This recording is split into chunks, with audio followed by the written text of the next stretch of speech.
Okay, guys, so I officially welcome everybody who has joined to our first class. This is also the demo class for intermediate mathematical methods for economics. So, first of all, before starting the class, I just want to set the agenda clear.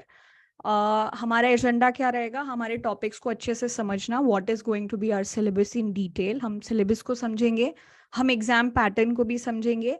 And since this is the first time the university has adopted the new education policy, तो बहुत सारे experiments आपके साथ भी हो रहे हैं. So कुछ जो आपके MME 1 के experiences थे, introductory MME.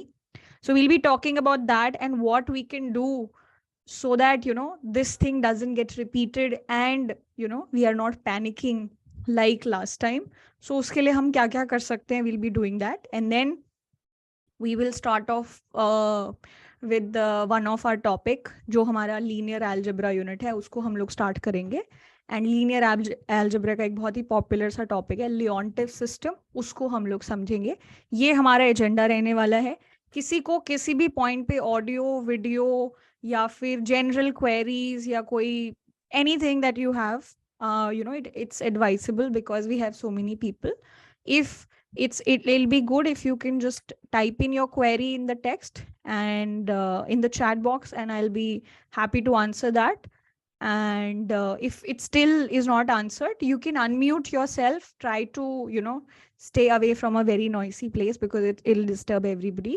So try to be in a quieter place and yeah, you can ask your doubts. Okay, so that is how things are going to go. So okay, officially let's start now. Everything looks fine. We don't have anybody pranking us again. So okay, just a quick update. Audio, video, everything is fine. Just a few hands would be okay. Okay, it's fine. All right, perfect. Okay, Shaurya, yes, go ahead. Okay, yeah, go ahead. Okay, all right, no worries. Okay, guys, chalo ji. तो semester 2 2023 हमारा intermediate mathematical methods for economics course जो है हमारा पहला class है. उसके लिए कोई भी चीज स्टार्ट करने से पहले the first thing that all of us should be knowing is what is it that we are dealing with. हमारा कोर्स क्या है, क्या चीजें होंगी, सारी की सारी डिटेल में एक बारी वो अच्छे से समझ लेते हैं. And once we are aware of the battle जो हमें लड़नी है, then we'll be able to sharpen our tools in a better way. So that's how we'll go about it. तो देखो, अभी तक आपने जो है पढ़ा है वो क्या है? You studied the basics. Yeah, Nikhil, go ahead. Ma'am, will you be sharing the PDF? Yeah, I will be. I will be sharing. Guys, don't worry. ऐसे technical चीजों के लिए कोई टेंशन लेने की जरूरत नहीं है. You will be getting the notes. You'll be getting the all the chapters that you need to do. All of things will be taken care of. और इस तरीके के जो भी हमारे queries हैं, we'll take some time at the end of the class and we'll discuss it in detail. ठीक है? किसी को कोई भी प्रकार की टेंशन लेने की जरूरत नहीं है. ठीक है? So I'm here for you guys only. So feel free and feel relaxed and calm. It's fine. Okay. All right. Okay. So first of all, अभी तक हमने जो किया है आपके जो आपका इंट्रोडक्टरी एमएमई था उसमें आपने क्या किया था? पहले बेसिक चीज़ें समझी थी, फिर फंक्शंस समझे थे, फंक्शंस को ग्राफिकली ड्रॉ कैसे करना है वो हमने समझा था. फिर हमने अलग अलग तरीके के फंक्शंस देखे थे, linear function, quadratic function, polynomial functions, functions को अप्रॉक्सीमेट कैसे करना है. Then we started off with calculus, हमने डिफरेंशिएशन करना सीखा. All of those things. अलग अलग तरीके से जब फंक्शंस डायरेक्टली आपको एक्सप्लेन्ड नहीं होते हैं तब आप डिफरेंशिएशन कैसे करते हो, डिफरेंशिएशन का मीनिंग क्या होता है, वो सब हमने समझा. कुछ टाइप ऑफ फंक्शंस को आपने बहुत ही डिटेल में समझा, जैसे एक्सपोनेंशियल फंक्शन, लॉगरिदमिक फंक्शन, उनके इकोनॉमिक्स में क्या एप्लीकेशंस हैं वो भी हमने समझा. एट द एंड उसके बाद the last thing that we stopped at was कि जब इकोनॉमिक्स का मेन फंडा क्या है, इकोनॉमिक्स पढ़ने का मेन मकसद ये है कि चीज़ें लिमिटेड हैं, things are limited in quantities And we are a lot of people on earth, we are a lot of people in India, we are a lot of people in Delhi. हम बहुत सारे लोग हैं, given amount of resources हैं हमारे पास, और सबके पास unlimited grid है. Everybody wants everything. ठीक है, सबको सब जितना ज्यादा चीजें मिलेंगी वो उतना ज्यादा खुश हैं. Everybody has lots of desires, needs, but we have limited number of resources. So given our resources, we try to optimize, we try to maximize our salary, we try to maximize our happiness, we try to maximize the best college that we can get based on what marks we get. ये हमारा main objective रहता है. आप किसी भी economics के subject को pick करके देख लो, this is the main objective that you have. ठीक है, तो इस ऑब्जेक्टिव को अचीव करने के लिए आप बहुत सारे इकोनॉमिक रिलेशनशिप्स को फंक्शंस के फॉर्म में लिख सकते हो. ठीक है, फिर फंक्शंस के फॉर्म में लिख के आपका मेन मकसद क्या हो जाता है. लेट्स से आप एक बिजनेस ऑपरेट करते हो and you want to maximise what is the profit that you can be earning. So you have a profit function. आप डिसाइड करना चाहते हो कि इस बिजनेस में आप मैक्सिमम प्रॉफिट कितना अर्न कर सकते हो. So we try to do optimisation. ठीक है, तो वहां पे हमने फंडा देखा था कि मैक्सिमा क्या होता है, मिनिमा क्या होता है, एक क्लोज ब्रैकेट में मैक्सिमा क्या होता है, एक नेबरहुड में मैक्सिमा क्या होता है, लोकल मैक्सिमा क्या होता है, लोकल मिनिमा क्या होता है. ये सारी चीजें हमने देखी थी. एंड देन कुछ स्पेशल टाइप ऑफ फंक्शंस, एक कॉनकेव फंक्शन क्या होता है, कॉन्वेक्स फंक्शन क्या होता है. ये सारे चीजें जो हैं, ये सारे टॉपिक्स जो हैं, you were suppose to do all of those topics in semester 1. I would not say कि आपका सेमेस्टर 1 और सेमेस्टर 2 बिल्कुल ही इंडिपेंडेंट है. I will not say that. बहुत सारे कॉन्सेप्ट्स जो हैं वो इंटरलिंक्ड हैं, but you don't need to worry about it. जहाँ पे भी, जिस भी पॉइंट पे, जिस भी टॉपिक की नीड होगी, आई will be taking that up from the grounds up. I will not I will not just say that, okay, you refer that, you did this in your SEM 1. I will not be doing that. जहाँ पे भी जो भी topic की need है, we will be doing that, we'll be understanding that. ठीक है, so but yeah, it's advisable कि आप थोड़ा बहुत रिविजन अपने पुराने कोर्सेज का करें on your own if you want. It's advisable, it will be good for you, you will be able to catch all the things very very quickly. ठीक है, but even if you kind of rushed into your semester last time, बहुत ही जल्दी सारी चीजें हो गई हैं, it's fine, कोई बात नहीं. ठीक है, lot of experiments were done on you, बहुत सारे subjects, बहुत कम time, बहुत change in pattern. We could all see a lot of not so good things happening to you guys, but it's fine. ठीक है, अभी हम semester 2 में हैं, we are kind of aware of where we stand. How much मेहनत do we need to do, किस तरीके का पैटर्न आएगा, इस बारी चीज़ें थोड़ी क्लैरिफाइड हैं. ठीक है, so we all can be better prepared this time. ठीक है, so okay, if we talk about the reference book, आपके जो रेफरेंस बुक होंगे वो लास्ट टाइम में जो आपकी रेफरेंस बुक थी, Sydsaeter and Hammond 2002 reference, that will be your reference book. Main reference book आपका वही होगा. They have also mentioned one more book जिसको आप रेफर कर सकते हो. So in terms of doing the concepts, it's better to just do concepts from one book. Sometimes जब आप बहुत ज़्यादा चीज़ें रेफर कर लेते हो, it also becomes problematic. एक पूरा फ्लो होता है जिसमें ऑथर अपनी बातें बता रहा होता है, और अगर आप दो जगह पे ऐसा चीज़ें करोगे, so it might be problematic. तो try to do concepts from one book. So we will be following Sitsetter and Hammond, which is also given in your reading list properly. जो chapters आपको करने हैं. There is another book named Hoy, Livernois, and a few more authors जो आपको refer करनी है if you want. That is also one of your readings. It is termed as HLMRS based on names of the authors. The book name is Mathematics for Economics. इसका 2001 का जो भी edition है, that is what you have to refer.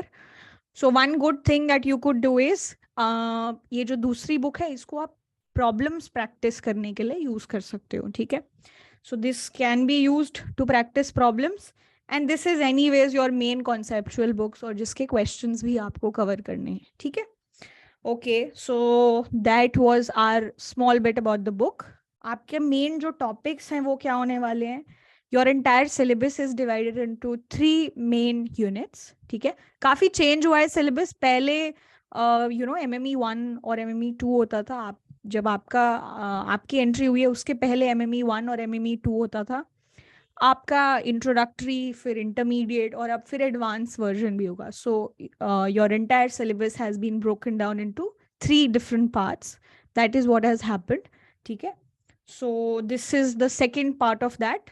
सो आपके जो topics हैं, major units that are there are linear algebra, ठीक है, functions of several real variable and multivariate optimisation. तो सबसे पहले तो देखो, I will talk in detail regarding इस यूनिट के अंदर क्या क्या टॉपिक्स हैं, but just so that we are aware of the references and the chapters that we have to do, I would like to just discuss the topics for the reference first for these, and then फिर हम detail में बात करेंगे कि linear algebra क्या है और function of real variables क्या हैं और मल्टीवेरिएट ऑप्टिमाइजेशन क्या है। We should get a feel of what we are going to do before we start doing it, ठीक है। तो ओके, सो जो हमारी सिटसिटर एंड हैमंड बुक है 2002 वर्जन, उसके 3 चैप्टर्स हैं, चैप्टर 12, 13 एंड 14। ये आपके रेफरेंस रहेंगे for the topic linear algebra, ठीक है। सो सबसे पहले vectors and matrices, then determinants and matrix inversion, and then some more advanced topics in linear algebra. That is what is going to be the reference, ठीक है। काफ़ी बड़े बड़े chapters हैं, ऐसा नहीं है कि छोटे से चैप्टर्स हैं, ठीक है। They have huge amount of sections in them, so that's what your reference book is for linear algebra, ठीक है। ये जो आपकी दूसरी बुक है HLMRS, अगर किसी को वो बुक रेफर करनी है for these chapters, so you can refer chapter 7, 8, 9 and 10 from this particular book. If somebody wants, they can refer these chapters. And guys, you don't need to worry about it. This syllabus, PDF and all of this will be sent to you. So you don't have to, worry कि ये हमें लिखना है या all of that, ठीक है? You don't need to worry about all of that. I hope everything is fine so far. Guys, just give me a moment. Okay, since we have locked the meeting, some people are not able to join in. Just give me a moment, guys. I'm also navigating this space, so it takes time for me also. Okay, the meeting is locked. We've unlocked it. New participants can join, and okay, got it. Okay, Avi. Okay, if we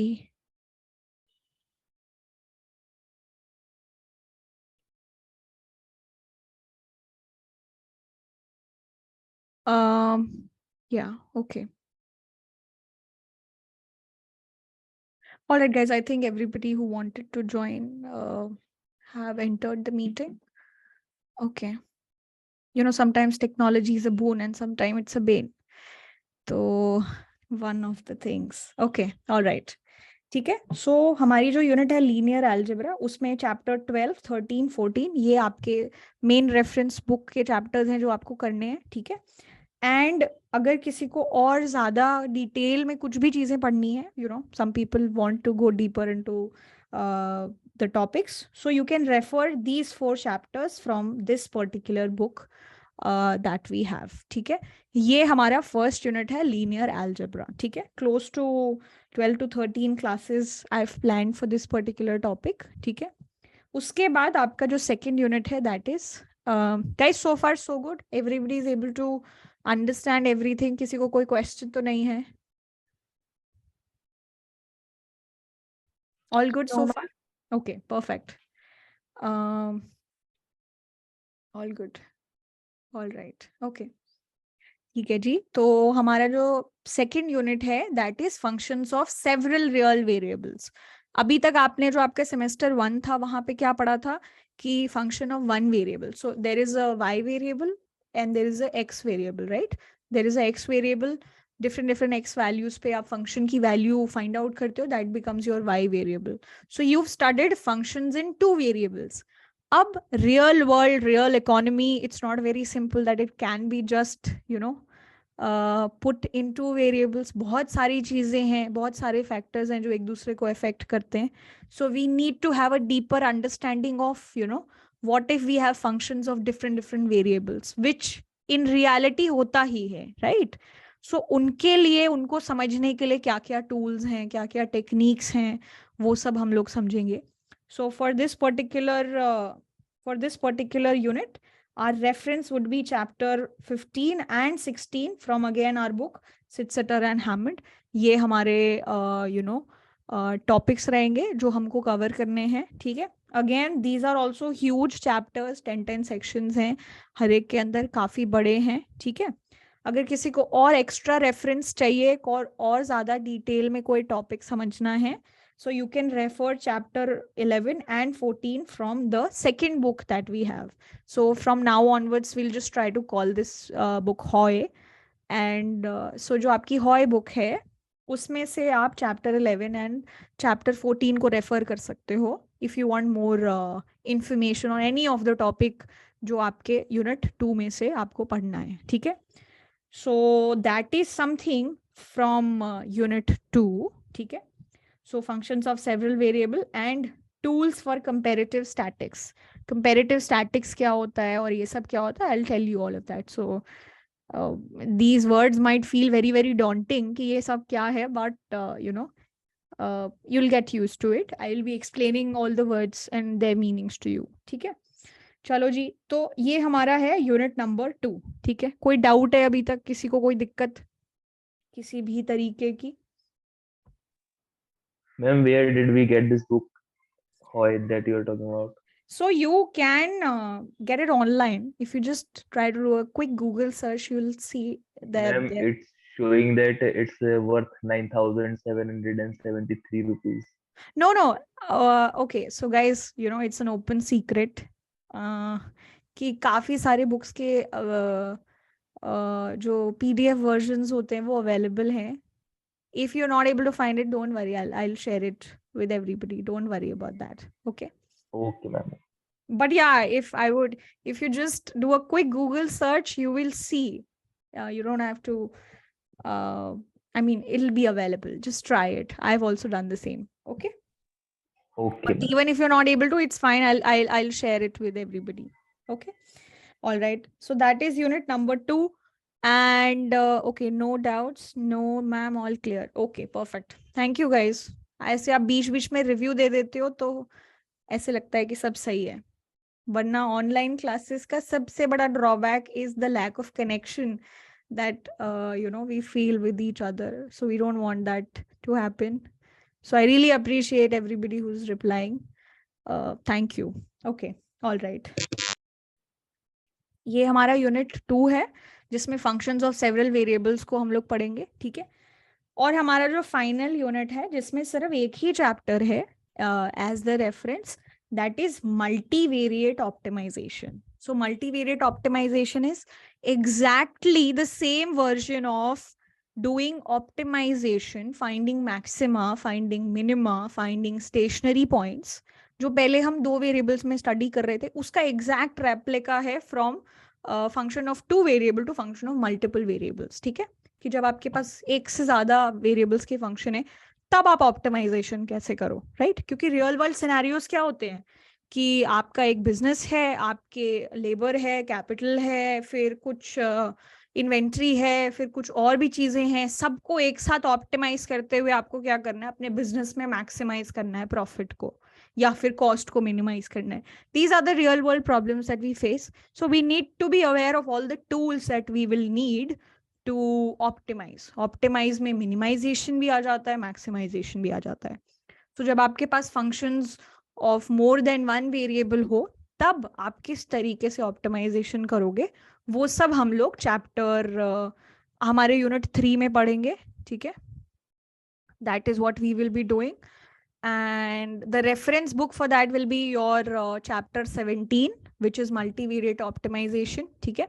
optimisation का सिर्फ एक portion है this time. Next time when you will be in your semester 3, I think जो भी इसका बचा हुआ portion है, they will be asking that portion in the next part or the next course for mathematics. क्योंकि यहाँ पे हम unconstrained optimization करेंगे. अनकंस्ट्रेन्ड ऑप्टिमाइजेशन मतलब मेरे पे कोई कंस्ट्रेंट नहीं है, ठीक है. किसी ने मुझे ऐसे नहीं बोला है कि ये लो पूनम 100 रुपए लो और जाओ मजे करके आओ या खाना खा के आओ या जो भी है, ठीक है. किसी ने मेरे पे कंस्ट्रेंट लगा दिया कि मेरे पास सिर्फ 100 रुपए हैं स्पेंड करने को. That is constrained optimisation. तो मैं क्या करूंगी, मैं ऐसे फूड चूज करूंगी जो मुझे बहुत हैप्पी करते हैं, given my budget is 100 rupees, ठीक है. That is constrained optimisation. अभी यहाँ पे आप क्या कर रहे होगे, अनकंस्ट्रेन्ड ऑप्टिमाइजेशन. जाओ जितना पैसा चाहिए लेके जाओ और फिर मजे करो, ठीक है. So something on those lines. Unconstrained optimisation हम लोग करने वाले हैं, ठीक है. One chapter will be here from your book Sittseter and Hammond. That is what you have to do. If you want to go deeper, you want to refer other books, you can refer chapter 12 from this book Hoy. And that is basically it in terms of the references. So बहुत ही quickly syllabus जो है बहुत ही simple सा है. Chapter 12 से लेके chapter 17 from your book Sittseter and Hammond. 12, 13, 14 from first unit, 15, 16 second unit and 17 from your third unit. किसी को और डिटेल में जाना है तो बाकी जो दूसरी बुक है उसमें से जो रेफरेंसेस हैं they are also mentioned here, ठीक है. तो ये सब आप रेफर कर सकते हो, ठीक है. I hope no issues are here till now. Okay. Shivansh has asked something, ma'am. You suggest the book to those who want to get deeper knowledge, but the one like me who just want to successfully clear the exam, I think your classes are enough for them. Okay, Shivansh, I just wanted to know, do you want, is this a question or is this a statement?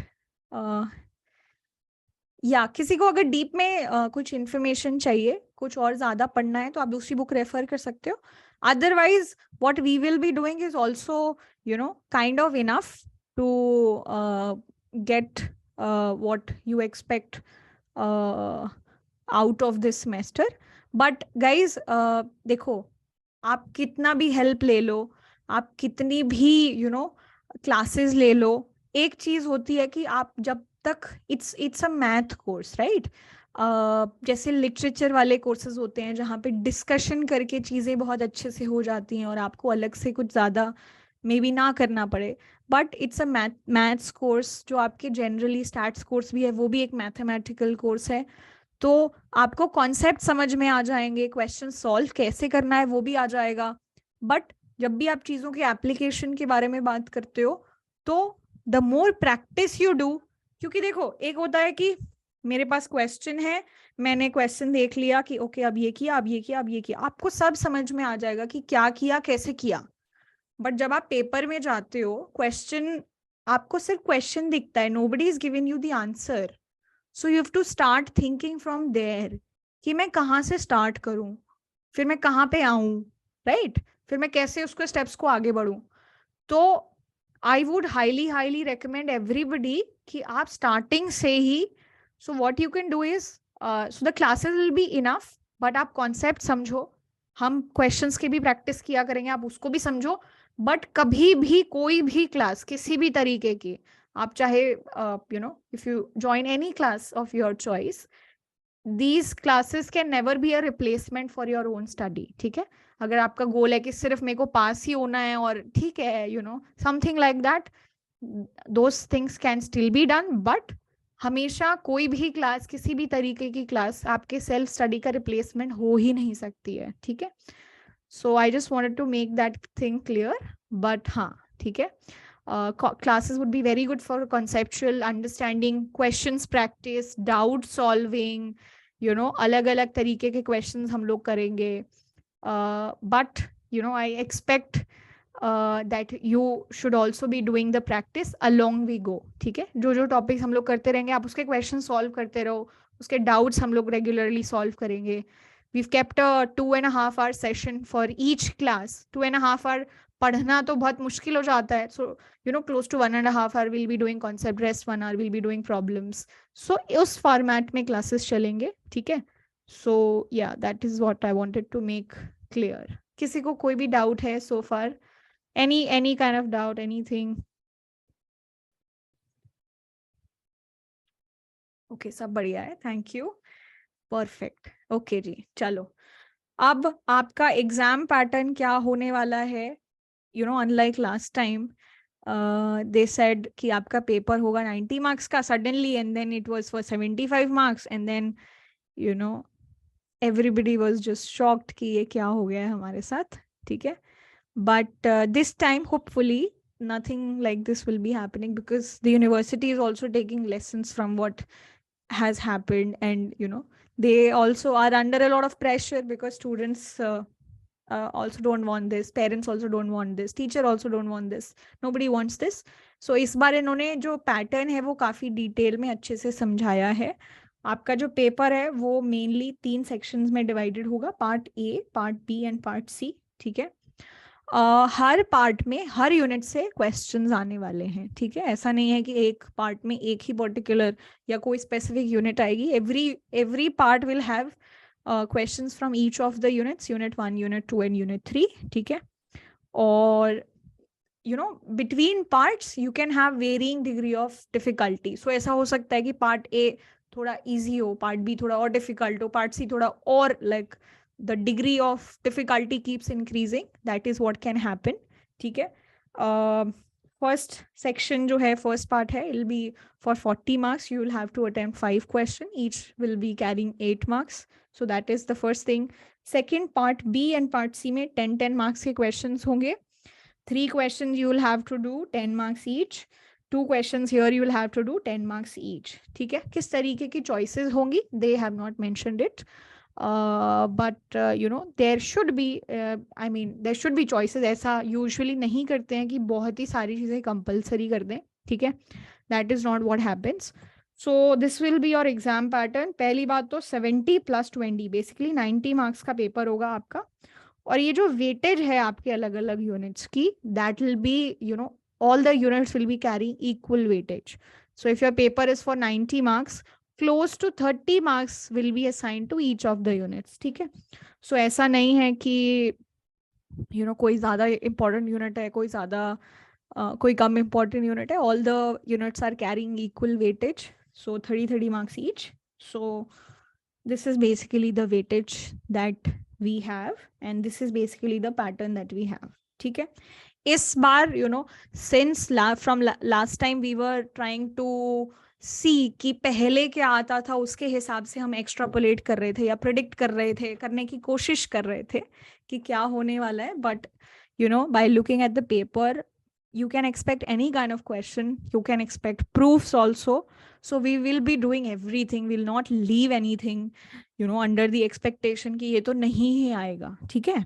तो हम लोग proof भी करेंगे, हम लोग harder problems भी करेंगे, ठीक है? So everything should be you know nothing is out of question now, because the way paper has come we can't leave anything you know not done, ठीक है? हार्डर प्रॉब्लम्स भी अटेम्प्ट करने की कोशिश करेंगे, जो प्रीवियस ईयर क्वेश्चंस थे वो भी करेंगे, ठीक है? और जो प्रूफ्स हैं बुक में, जो हम लोग यूजुअली बोल देते थे कि प्रूफ्स तो नहीं आते हैं, so we don't really know, we don't have enough evidence कि प्रूफ नहीं आते हैं. So we will be doing that, ठीक है? So you should also be practising in the manner कि आप ये नहीं बोल सकते हो कि ये नहीं आएगा और ये आएगा और ये नहीं आएगा. We don't have any past experience, so we can't really say anything because anything can happen, ठीक है? So the best thing for you to do would be आप कॉन्सेप्ट अच्छे से समझो, डिटेल में समझो कॉन्सेप्ट, ठीक है? क्योंकि एप्लीकेशन बेस्ड पेपर आता है, ठीक है? तो और ज़्यादा से ज़्यादा क्वेश्चंस को प्रैक्टिस करो और बैकलॉग ना होने दो. That will be the best thing. You know usually what used to happen was people just you know at the end they'll start practicing or doing anything. If that's your goal, if you just want to pass, some people have different priorities. See, ऐसे तो होता ही है, सबके अलग अलग priorities होते हैं. अगर वो आपकी priority है, so you act according to that. If that's not your priority, if you want to learn, if you want you know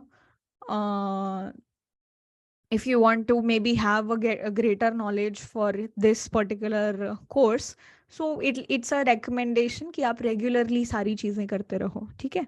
Nikhil has asked, ma'am, what we saw in semester 1 unit told us 90 marks paper, but 75 marks was conducted. Can this be happen this time also? देखो, हो तो सकता है, हो तो कुछ भी सकता है. We cannot deny the possibility of this blunder again. But this time I don't think they'll be repeating the same mistake of setting up a paper for 75 marks. But even if they do, you don't have to worry. उन्होंने आपको topics बता दिए हैं, उन्होंने आपको बता दिया है ये चैप्टर करना है, ये नहीं करना है. अब पेपर चाहे 75 मार्क्स का है या 90 मार्क्स का है, you should be marks agnostic. Agnostic का मतलब होता है कि आपको फर्क नहीं पड़ रहा है कि आप मार्क्स देख ही नहीं रहे हो, आप सिर्फ पेपर करने पे ध्यान है आपका. ठीक है, हो तो सकता है, ब्लंडर हो सकता है, गलती हो सकती है, दोबारा से हो सकती है, बट होनी नहीं चाहिए. Chances should be less this time. ठीक है, बिकॉज एक बार गलती कर दी, सेम गलती दोबारा करेंगे तो इट्स नॉट गुड. ठीक है, ओके. उसके अलावा एक और चीज गाइस, इकोनॉमिक्स कोर्स देखो, जब आप स्टार्टिंग में आते हो, कई लोगों को लगता है कि the usual thing that people assume and enter economics honors किस माइंडसेट से लोग एंट्री करते हैं, वो ये होता है कि ठीक है, हमें क्लास 12 क्लास 11 की इकोनॉमिक्स अच्छी लगी थी, we found it interesting also, Indian economy is also a good course, micro economics तो वी लव, मैक्रो इकोनॉमिक्स तो मुझे बहुत ही पसंद है, और फिर लोग ले लेते हैं. ठीक है, but when you come to university, when you come to your undergrad, you realize ki we didn't expect this much math, right?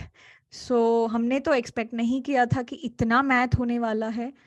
So ये हो क्यों रहा है? Because देखो, आप जो भी स्टडी कर रहे हो, आपको एक्चुअली पढ़ने रियल वर्ल्ड फिनोमिनाज ही हैं, but the theory of it, right, कि ये रियल वर्ल्ड फिनोमिनास को अगर आप मॉडल करोगे, ठीक है, मॉडल करने का मतलब है एक फ्रेमवर्क बनाओगे जिसके थ्रू अलग अलग चीजों को चेंज करके स्टडी करके समझने की कोशिश करोगे कि टैक्सेस चेंज होते हैं तो इकोनॉमी पे क्या इम्पैक्ट है, अगर अनएम्प्लॉयमेंट 1% से चेंज हो रहा है तो क्या होने वाला है. ठीक है, अगर लोग सिर्फ अपने यूटिलिटी या अपने बिहेवियर या अपनी सेल्फिशनेस को छोड़ के अगर किसी दूसरे के कंजम्पशन पे भी खुशी उनकी डिपेंडेंट हो तो क्या होगा.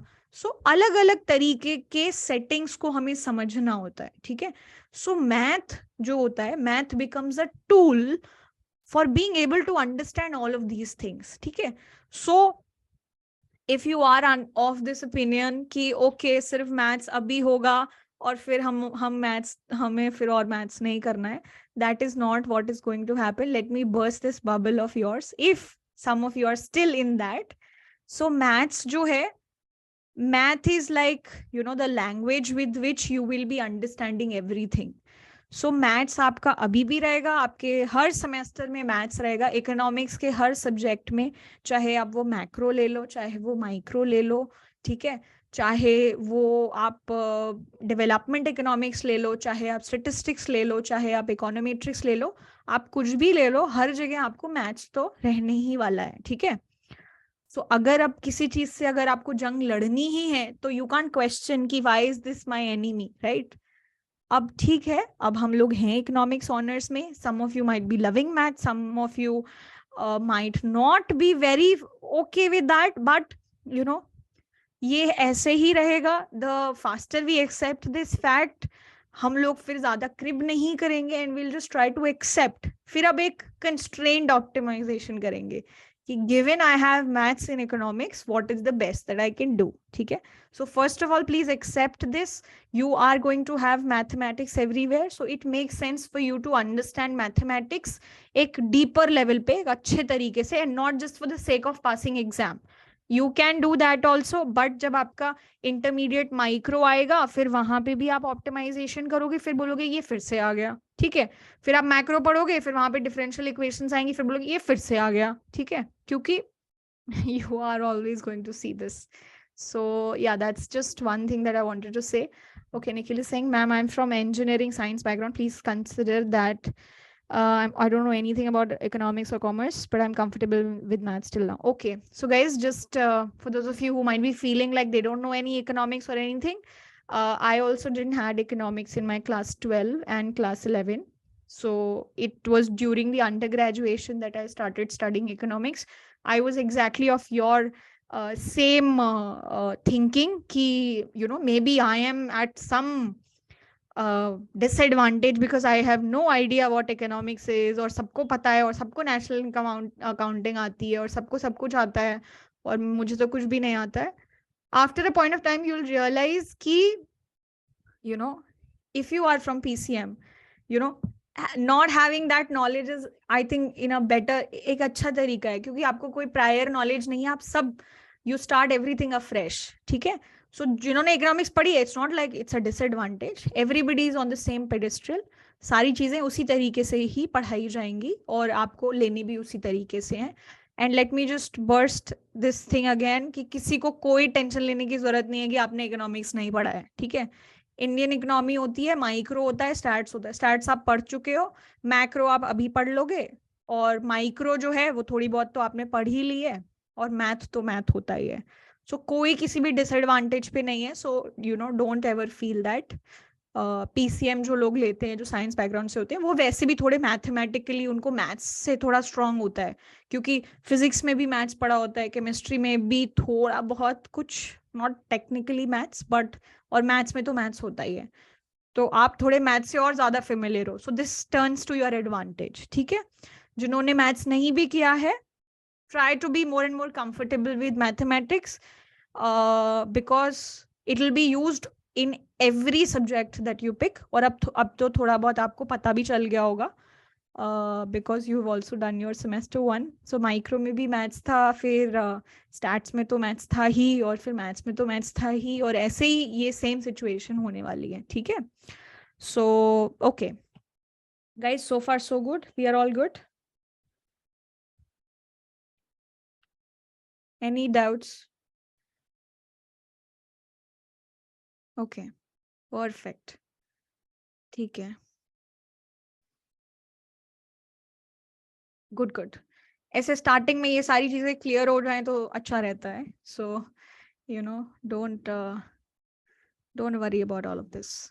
ओके, चलो जी, ठीक है. So let's do one thing now. हम लोग डिटेल में तो टॉपिक करेंगे ही, लेकिन एक बार एक ओवरव्यू ले लेते हैं कि क्या क्या होने वाला है हमारे पूरे सिलेबस में. ठीक है. सबसे पहले तो ये सारे यूनिट्स क्या क्या हैं और सबका मीनिंग क्या है, एक बार ये समझ लेते हैं. ठीक है. चीजों को पढ़ने से पहले चीजों की फील लेना बहुत जरूरी है. ठीक है. Can any one of you tell me what is linear algebra? क्या होता है लीनियर अलजेब्रा? पता है किसी को? And you don't have to be right. You can just say in any language you want, anything that is coming to your mind.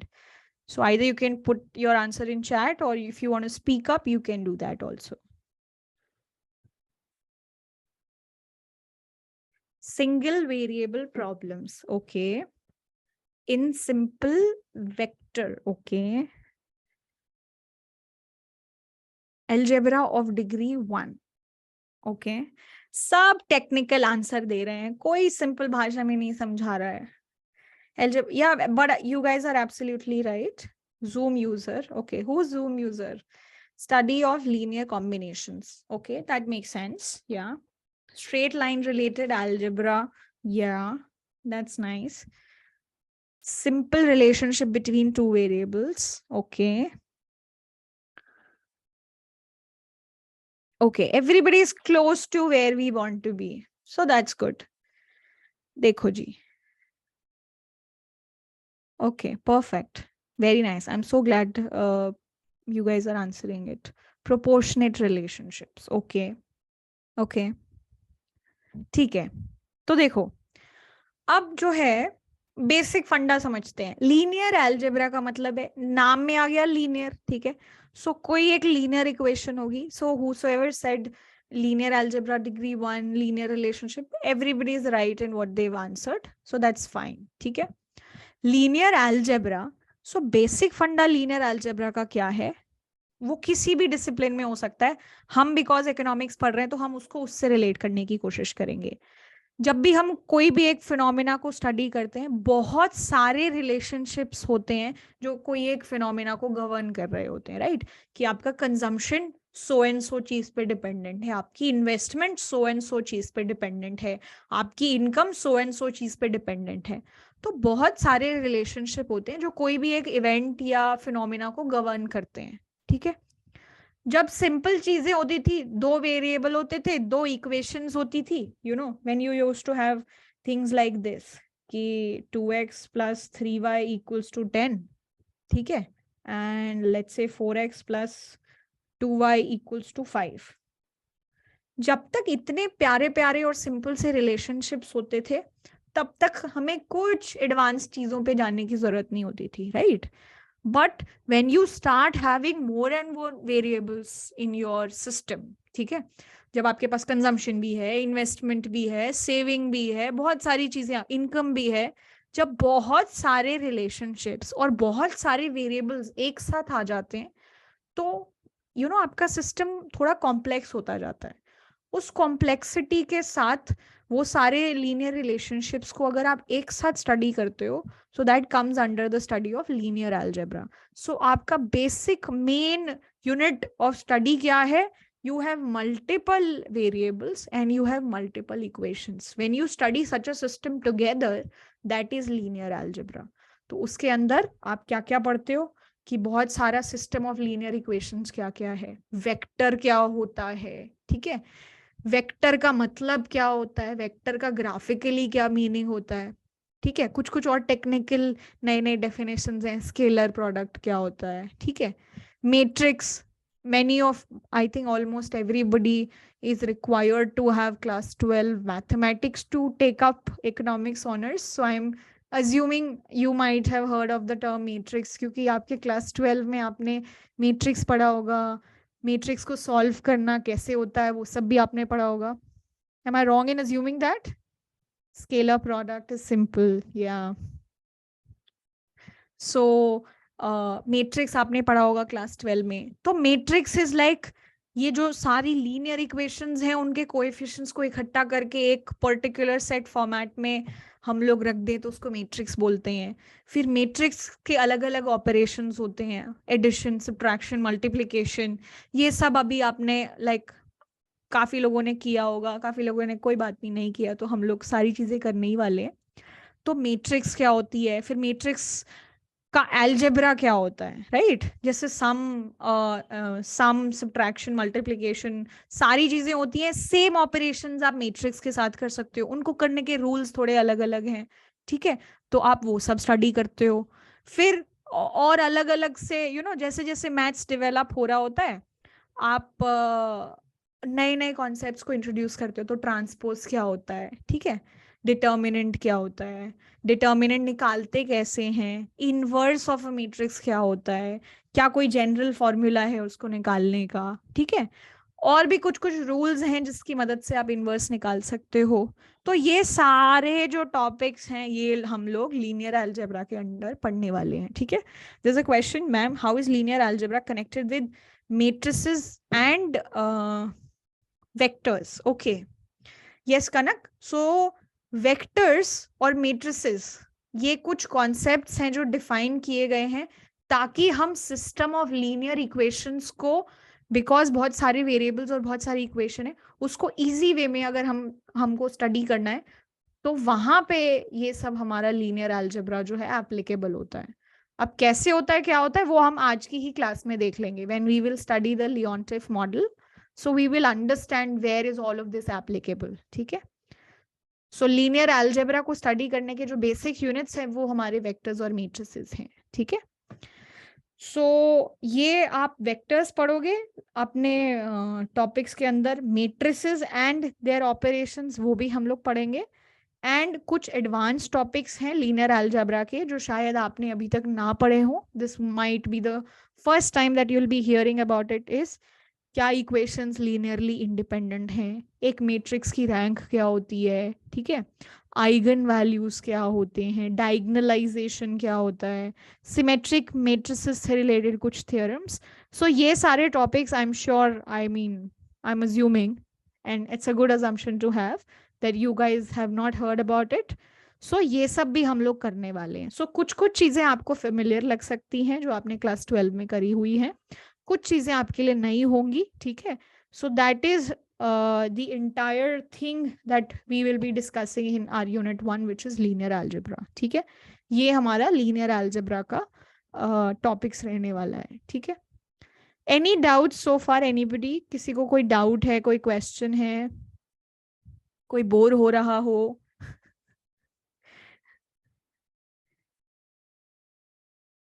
All good guys? Audio, video, anything? Swati, yes Swati, go ahead.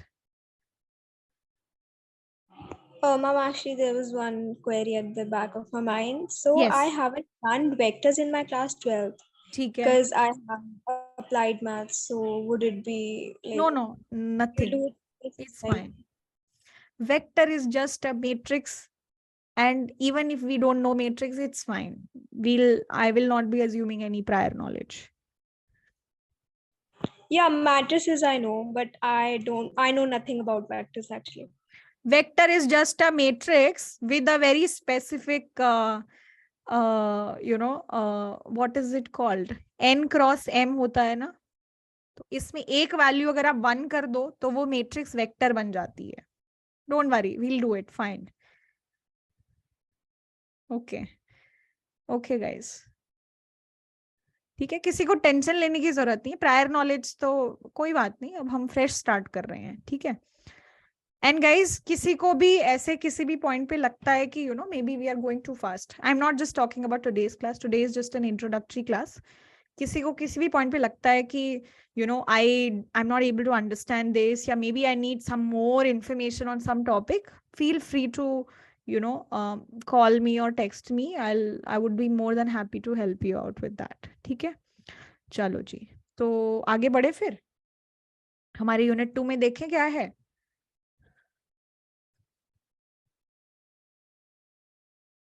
चलो okay. तो जो हमारी second unit है, which is functions of several real variables. तो अभी तक आपने जो फंक्शंस ऑफ वन वेरिएबल पढ़ा था, उसमें आपने देखो क्या क्या चीजें पढ़ी थी. कि डोमेन क्या होती है. क्या होती है डोमेन? वैसे क्या होती है डोमेन? मैम जहाँ पर Ma'am, the inputs. इंटरवल वो. इनपुट्स, एक बच्चे ने बोला इनपुट्स, और एक जहां पर कोई कुछ बोल रहा था. मैम जिस इंटरवल में फंक्शन डिफाइंड हो. ओके. सो मान लो मेरा फंक्शन 1 2 3 4 पे डिफाइंड है, तो वो तो इंटरवल नहीं हुई.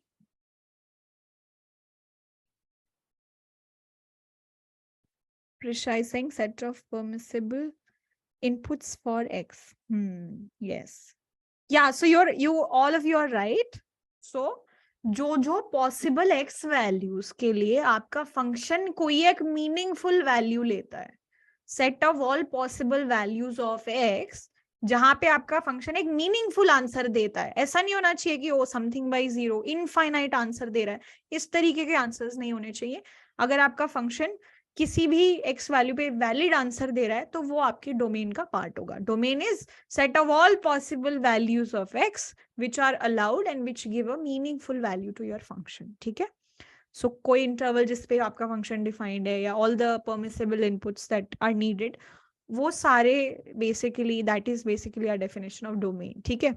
तो हमने क्या पढ़ा? डोमेन क्या होता है, रेंज क्या होता है. ठीक है. अलग अलग कैरेक्टरिस्टिक्स क्या होते हैं. फिर हमने quadratic, linear, all the cubic, ये सारी चीजें पढ़ी. कुछ स्पेसिफिक टाइप ऑफ फंक्शंस देखे, लॉगरिदमिक, एक्सपोनेंशियल. ठीक है.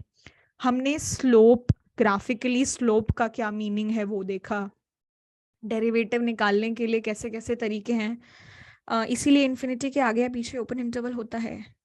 यस एग्जैक्टली, क्योंकि जब आप इफ यू राइट इन्फिनिटी, कभी आप किसी फंक्शन में पुट नहीं कर सकते ना, क्योंकि infinity is it's not a number, it's a concept. कि जब आपकी चीजें बियॉन्ड लिमिट होने लग जाएं तो बोलो infinity, right. So that's why you always keep it as an open interval. आप कभी उसको क्लोज नहीं करते हो, क्योंकि वो नंबर आप कभी पुट ही नहीं कर पाओगे अपने फंक्शन में. ठीक है. क्योंकि वैसा कोई नंबर है ही नहीं, वो एक कॉन्सेप्ट है. ठीक है, ओके। सो ये सारे डिफरेंशिएशन करना, फिर बहुत अलग अलग तरीके के फंक्शंस हैं उनको डिफरेंशिएट करना, फिर ऑप्टिमाइजेशन करना, ये सारे चेन रूल, ये सब चीजें, इलास्टिसिटी क्या होती है, सब अलग अलग तरीके से हमने देखा था। अब वो सारे जो कॉन्सेप्ट्स हैं उनका ही version in a several variable case, ठीक है। When you don't just have a x, you might have a x and y and आपका एक फंक्शन है, ठीक है, एक्स एंड वाई और आपका एक फंक्शन है। इस तरीके की चीजें जब आप स्टडी करते हो उसको हम लोग function of several real variables के अंडर स्टडी करेंगे, ठीक है। तो पहले तो डोमेन रेंज का कॉन्सेप्ट यहाँ पे भी होगा, या एक्स वाई जेड, यस। सो 3 वेरिएबल्स के अंदर आपका पूरा सिस्टम है, ठीक है। सो पहली बात तो ये एक्स जो function of more then 2 variables हैं उसमें डोमेन रेंज क्या होती है वो आप पढ़ोगे, ठीक है। अब जब फंक्शन ऑफ मोर देन, जब आपका एक फंक्शन एक्स और वाई में था तब आप क्या कर लेते थे, आप एक एक्स एक्सिस बनाते थे और एक वाई एक्सिस बनाते थे और आप फंक्शन को ड्रॉ कर लेते थे। चीजें इतनी सिंपल होती थी, राइट। लेकिन जब आप मान लो एक्स वाई 2 वेरिएबल हैं और एक उसका आंसर है आपका फंक्शन, तो अब 3 वेरिएबल हो गए कि एक एक्स आप चूज कर रहे हो, एक वाई आप चूज कर रहे हो और उसका आंसर एक आ रहा है, राइट। तो अब इसके ग्राफ कैसे बनेंगे? तो अगर आपका फंक्शन ऐसा है एक्स वाई और जेड में, तो आपका फंक्शन एक 3D ग्राफ बनता है, ठीक है। Towards the end of the class I will show you some examples of 3D graphs and how do they look, ठीक है। सो वो फिर आप पढ़ते हो। फिर अब जैसे कि पहले आप क्या बोलते थे जब आप डिफरेंशिएशन करते थे कि भाई एक्स अगर हल्का सा चेंज हो रहा है तो वाई किस रेट से चेंज हो रहा है। अब आप हल्का सा एक्स चेंज कर रहे हो तो आप देख रहे हो कि आपका फंक्शन कैसे चेंज हो रहा है, बट एक और वेरिएबल है साइड में विच इज वाई, उसको क्या हो रहा है। सो यहाँ पे कॉन्सेप्ट आ जाता है पार्शियल डेरिवेटिव्स का, कि डेरिवेटिव कर रहे हो बट पूरा नहीं कर रहे हो, दूसरे कोई वेरिएबल्स हैं जिनको फिक्स करके रखा है आपने, वो सारी चीजें क्या होती हैं, ठीक है। पार्शियल डेरिवेटिव्स की एप्लीकेशंस क्या होते हैं, तो जैसे अगर I am not expecting you to know this, but अगर आपने पढ़ा हो मार्जिनल प्रोडक्ट या फिर मार्जिनल कॉस्ट या फिर you know marginal propensity to consume, जो भी टर्म्स जहाँ पे मार्जिनल मार्जिनल यूज होता है वो एक्चुअली पार्शियल डेरिवेटिव्स होते हैं। तो पहले तो आप कर लेते हो, आपको ये सब इंफॉर्मेशन की जरूरत नहीं होती है, but all of that is partial derivative, ठीक है। वो Marginal is related to net quantity. Marginal is basically कि हल मार्जिनल माने कि करंटली आप किसी एक स्टेज पे हो, ठीक है, आप हल्का सा आप अपना एक वेरिएबल चेंज कर रहे हो तो जो आपका आउटकम वेरिएबल है वो कैसे चेंज हो रहा है, वो मार्जिनल होता है। Difference between those. या एडिशनल और डिफरेंस, यस, ठीक है। फिर हम लोग पार्शियल डेरिवेटिव्स और उनके एप्लीकेशंस क्या क्या हैं वो पढ़ेंगे। फिर कुछ क्वाड्रेटिक फॉर्म्स हैं क्या होती हैं वो सब हम लोग when the time comes we will start studying all of that, ठीक है। ये हमारे कुछ कॉन्सेप्ट्स होंगे फंक्शंस ऑफ, या ma'am marginal this marginal concept you are talking about right now, is it same that which we have learned in microeconomics, that around how as closer we get to your working space, the difference in the rent will change, that can be considered as a marginal? can you repeat once again? And there was a concept in microeconomics in first semester that if you work somewhere, how close you are living, Uh-huh. and how far and how close you are living to your working space, is there will be a change in the rent, so that can be considered as marginal. So maybe you can say what is the marginal rent with respect to distance. आप ये बोल सकते हो कि distance अगर slightly change हो रहा है तो आपका रेंट किस रेट से बढ़ रहा है, in that sense you can, या as in conceptual. या मार्जिनल जो कॉन्सेप्ट है वो किसी भी चीज पे अप्लाई हो सकता है, it's a mathematical concept, it can be applied anywhere. आपके कॉन्टेक्स्ट अलग अलग हो सकते हैं but the same thing can be applied anywhere, ठीक है। Okay, all right. तो पहले तो हम इसका पोस्टमार्टम करेंगे कि क्या क्या होता है, क्या क्या फंक्शंस के अंदर क्या क्या कॉन्सेप्ट्स हैं, वो सब करने वाले हैं, ठीक है।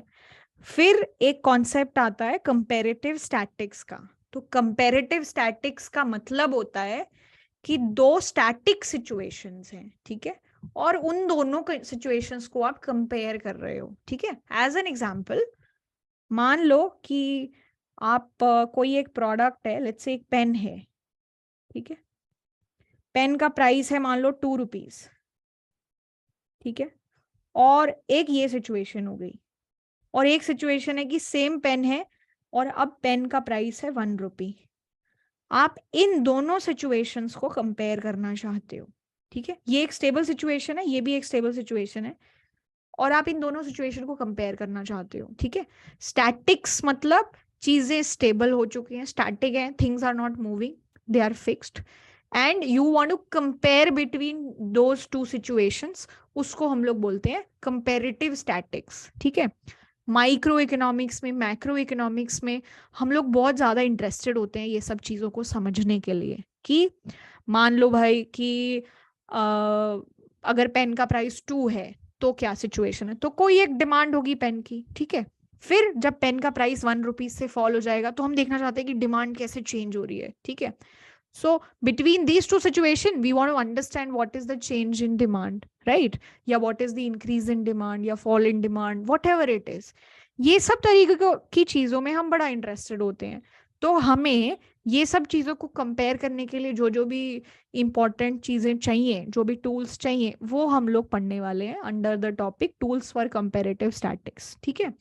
यहाँ पे आपका मेन क्या क्या चीजें आएंगी, डिफरेंशिएशन कैसे करना है, चेन रूल जब मल्टीपल वेरिएबल्स हो जाएं तो कैसे करेंगे, इलास्टिसिटी आपने पढ़ी थी, क्या होती है, व्हाट इज इलास्टिसिटी, क्या होता है elasticity? Proportional change in demand due to change in price. सो और यस, आ रहा होता है। मैम एक वेरिएबल के चेंज आने से दूसरे वेरिएबल में कितना चेंज आएगा, that's very nice, very nice. So elasticity का मतलब क्या है कि हम ये देखना चाहते हैं, okay, one is degree of responsiveness of one variable with respect to another, very nice, कि जब एक वेरिएबल चेंज हो रहा है तो दूसरा वेरिएबल किस रेट से चेंज हो रहा है, राइट? या यूजुअली परसेंटेज टर्म्स में बात होती है कि if one variable is changing by 1%, how much is the other variable changing. ये सारे कॉन्सेप्ट्स हम लोग पढ़ते हैं। तो ये होता है हमारा सिंपल सा केस, जब एक एक्स है और एक वाई है, ठीक है। लेकिन अब आप ये देखो कि आपकी जो डिमांड है फॉर पेन, मान लो वो डिपेंडेंट है प्राइस पे, बट आपकी डिमांड फॉर पेन शायद आपकी इनकम पे भी डिपेंडेंट हो, राइट? तो जब आप चेंज ये देखना चाह रहे हो कि जब price is changing, then how is the demand changing, एक और वेरिएबल आ गया आपके पिक्चर में विच इज आपकी इनकम, तो आपकी इनकम भी इफेक्ट करेगी। तो जब आप पार्शियल इलास्टिसिटीज निकालोगे तो आप क्या चाहते हो कि भाई बाकी सारे वेरिएबल्स को कंट्रोल कर दो, मैं सिर्फ ये दो वेरिएबल्स को इन आइसोलेशन स्टडी करना चाहता हूँ। तो इस तरीके की चीजें हम पार्शियल इलास्टिसिटी में पढ़ेंगे, ठीक है। फिर एक कॉन्सेप्ट है होमोजेनियस, होमोथेटिक, ये सब हम लोग पढ़ने वाले हैं। इम्प्लिसिट डिफरेंशिएशन, इम्प्लिसिट फंक्शन क्या होता है? Can any one of you tell me implicit function? इसमें हम एक्स और वाई वेरिएबल डिपेंड करते हैं। एक्स और वाई वेरिएबल डिपेंड करते हैं, ठीक है। तो फिर ये तो मेरे नॉर्मल फंक्शंस में भी डिपेंड करते हैं, तो इम्प्लिसिट में कैसे फर्क आ गया, मतलब क्या अलग है उसमें? सेपरेट नहीं कर सकते हैं, सेपरेट नहीं कर सकते एक्स और वाई को हम। एग्जैक्टली। सो कई बार फंक्शंस के जो वेरिएबल्स होते हैं उनको आपस में सेपरेट आउट करना मुश्किल होता है। आप एक प्रॉपर फॉर्म में फंक्शन को नहीं लिख सकते हो, लेकिन आपको मान लो रेट ऑफ चेंज निकालना है, तो फिर आप कैसे करोगे? Same situation we are going to understand in variables of multiple variables के केस में इस चीज को कैसे करें वो भी हम देखेंगे। लीनियर अप्रोक्सीमेशन, डिफरेंशियल्स, जो वहां पे किया था उसी का एक एक्सटेंशन है, ठीक है। सो ये सारी चीजें हम लोग स्टडी करने वाले हैं। So kind of when we will be doing this, I'll keep comparing with what we might have studied there and what we are supposed to study here, ठीक है। सो ऐसे टेंशन लेने की जरूरत नहीं है कि पुरानी चीजें शायद उतनी अच्छी नहीं है। Guys, just to tell you a bit, I did like MME 1 concepts on YouTube. I'm yet to finish a few topics. So I will definitely be covering it up soon. So अगर किसी भी point पे आपको ऐसे लगता है कि ठीक है classes might not be enough, you can tell me, या फिर आप उन लेक्चर्स को भी रेफर कर सकते हो इन द मीन टाइम, अगर आपको किसी भी टॉपिक पे प्रॉब्लम हो रही है तो, ठीक है. So I will be finishing up some of the topics which are yet to be done, so I will be doing that, ठीक है. सो एक तरीके से ये जो है पूरी तरीके से कंपैरिजन चलेगा कि 2 वेरिएबल्स में हम ये करते थे, अब हम ये कर रहे हैं, पहले वो करते थे, अब ये कर रहे हैं, ठीक है, ताकि एक कंपेयर एंड कॉन्ट्रास्ट चलता रहे, पहले ये हो रहा था, अब ये हो रहा है, पहले ये हो रहा था, फिर ये हो रहा है, ठीक है. इस तरीके से हमारा पूरा सिचुएशन होने वाला है. ये आपके लिए काफी नया होगा. This is the first time that you will be doing this. Linear algebra से थोड़ा बहुत एक्सपीरियंस है ऑलरेडी आपको, बट ये बिल्कुल नई चीजें होंगी, ठीक है. सो इसको बहुत ही ध्यान से और अच्छे से प्रैक्टिस करते हुए करना है, ठीक है. So that is basically what we should be doing with reference to this particular topic, ठीक है. So any doubt so far in this? कोई डाउट है किसी भी तरीके का?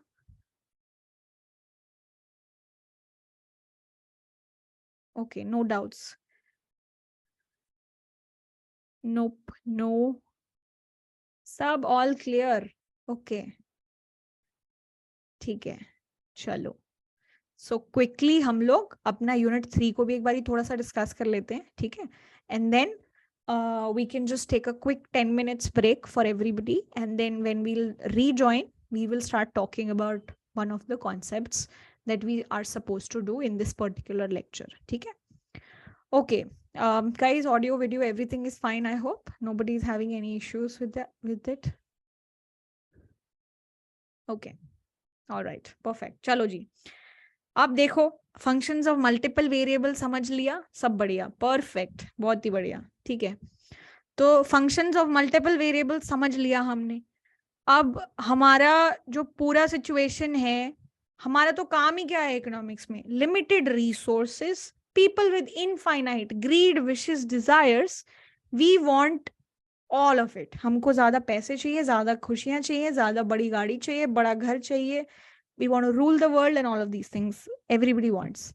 लेकिन हमारे पास तो एक बजट कंस्ट्रेंट है, हमारी लिमिटेड सैलरी है, हमारे पास लिमिटेड लैंड है, हम एक कंट्री में रहते हैं जहाँ पे हमारे पास लिमिटेड पावर है, सारी चीजें लिमिटेड है. तो हमको क्या करना पड़ेगा? ऑप्टिमाइजेशन करना पड़ेगा, ठीक है. हम अपने टाइम का ऑप्टिमाइजेशन करते हैं कि अभी मेरे पास 2 घंटे, अब इसमें मैं क्या करूं. हम अपनी एजुकेशन का ऑप्टिमाइजेशन करते हैं, हम अपनी स्किल का ऑप्टिमाइजेशन करते हैं, पेरेंट्स अपने पैसे का ऑप्टिमाइजेशन करते हैं ताकि बच्चों को अच्छे से पढ़ा सके. ये सब हर इंसान दिमाग में ऑप्टिमाइजेशन ही कर रहा होता है. आप भी अभी भी ऑप्टिमाइज ही कर रहे होगे. सारे लोग हर पॉइंट पे ऑप्टिमाइजेशन ही कर रहे होते हैं. तो अब हम बस ये मैथ्स का यूज करके कर लेंगे. क्या हो रहा है अब हमारा? 2 वेरिएबल ऑप्टिमाइजेशन. बेसिक से पहले सारी चीजें समझने की कोशिश करेंगे, और ये जो टॉपिक है इसको भी कंपेयर करते रहेंगे with whatever we have done with the simple variable case, ठीक है. वहां पे भी हमने एक एक्सट्रीम वैल्यू थ्योरम देखी थी कि अगर आपके पास एक क्लोज्ड इंटरवल है, ठीक है, क्लोज्ड एंड बाउंडेड इंटरवल है, तो एक फंक्शन का मैक्सिमा भी होगा और एक फंक्शन का मिनिमा भी होगा. Similar theorem function of multiple variable में कैसे आती है? मैक्सिमा और मिनिमा, इनका मतलब क्या होता है when you have multiple variables? Topology माने डायग्रामेटिकली, ठीक है. अब 2 वेरिएबल की चीजों को तो आप ग्राफ पे प्लॉट कर सकते हो, 3 वेरिएबल की चीज को आपको 3D में चीजें देखनी पड़ती हैं. तो विजुअली वो कैसा लगता है मैक्सिमा और मिनिमा निकालना अगर आप मोर देन 2 वेरिएबल के लिए स्टडी कर रहे हो, ठीक है. एक्सट्रीम पॉइंट्स क्या होते हैं? हमने एक्सट्रीम पॉइंट्स का कॉन्सेप्ट वहां पे भी देखा था कि ऐसे सारे पॉइंट्स जहां पे आपका डिफरेंशिएशन वैल्यू 0 आता है उनको हम एक्सट्रीम पॉइंट्स बोलते हैं. यहाँ पे उसका क्या मतलब होगा? कॉन्वेक्स सेट क्या होता है वो भी हम देखेंगे, ठीक है. बहुत ही प्यारा सा कॉन्सेप्ट है कॉन्वेक्स सेट का. डायग्रामेटिकली अच्छे से उसको समझेंगे. कॉनकेव फंक्शन का मतलब क्या होता है, कॉन्वेक्स फंक्शन का मतलब क्या होता है. जब 2 वेरिएबल में केस में बात कर रहे होते थे तब तो बोल देते थे कि ओके जो ऐसे कुछ दिखता है ना, जो ऐसा लगता है वो कॉन्वेक्स, जो ऐसा लगता है वो कॉनकेव, ऐसे बोल देते थे. अब ऐसा लगता है वैसा लगता है तो ड्रॉ कर नहीं पाएंगे अब, बिकॉज ज्यादा वेरिएबल हो गए हैं. तो what is the definition for कॉनकेविटी and convexity, ठीक है. कैसे चेक करें कि कोई फंक्शन कॉनकेव है कि कॉन्वेक्स है, उसके अलग अलग कंडीशंस को स्टडी करेंगे, ठीक है. फिर एक कॉन्सेप्ट आएगा कि क्वाज़ाई कॉन्केविटी, क्वाज़ाई कॉन्वेक्सिटी, वो क्या होता है, वो भी हम लोग अच्छे से पढ़ेंगे, ठीक है। Something which is not entirely concave but somewhat concave, quasi concave. Definitions हर चीज की देखेंगे, अलग अलग कंडीशंस हैं, अलग अलग क्राइटेरियाज हैं, ठीक है।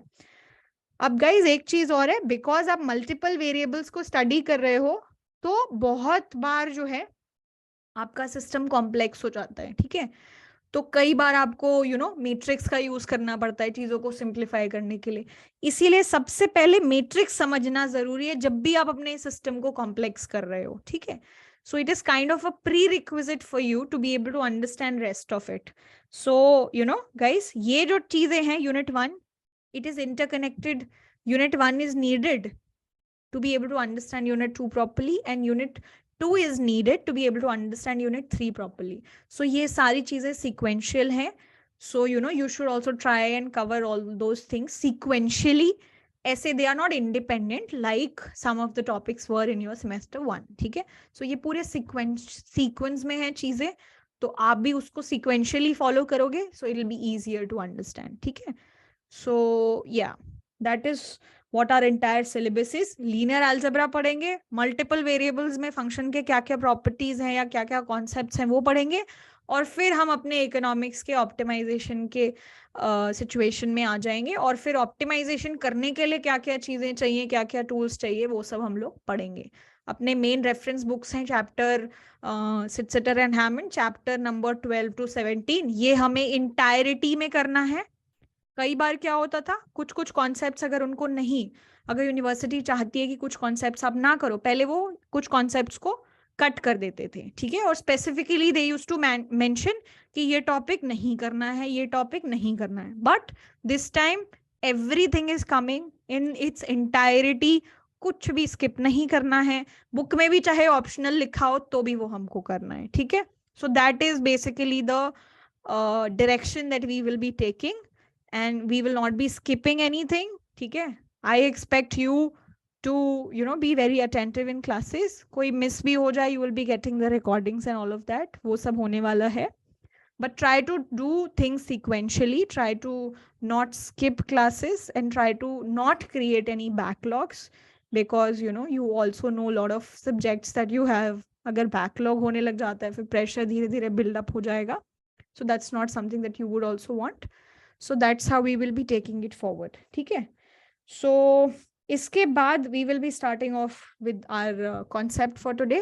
So far किसी को operationally, technically, admin doubts, housekeeping से related कोई भी चीजें हैं जो doubt है, या कुछ भी general चीजें जो आपको पूछनी है, so feel free to ask it right now, because after we take a break now, उसके बाद फिर हम लोग हमारे concepts को start कर देंगे, ठीक है। कोई भी doubt है किसी भी तरीके का, anything, any housekeeping stuff माने कि चीजें फंक्शन कैसे करेंगी उस तरीके से रिलेटेड कोई भी डाउट हो तो feel free to ask right now.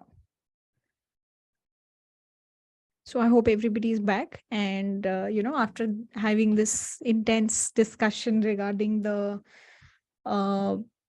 syllabus, क्या syllabus है, क्या pattern है, वो सब हमने समझ लिया है।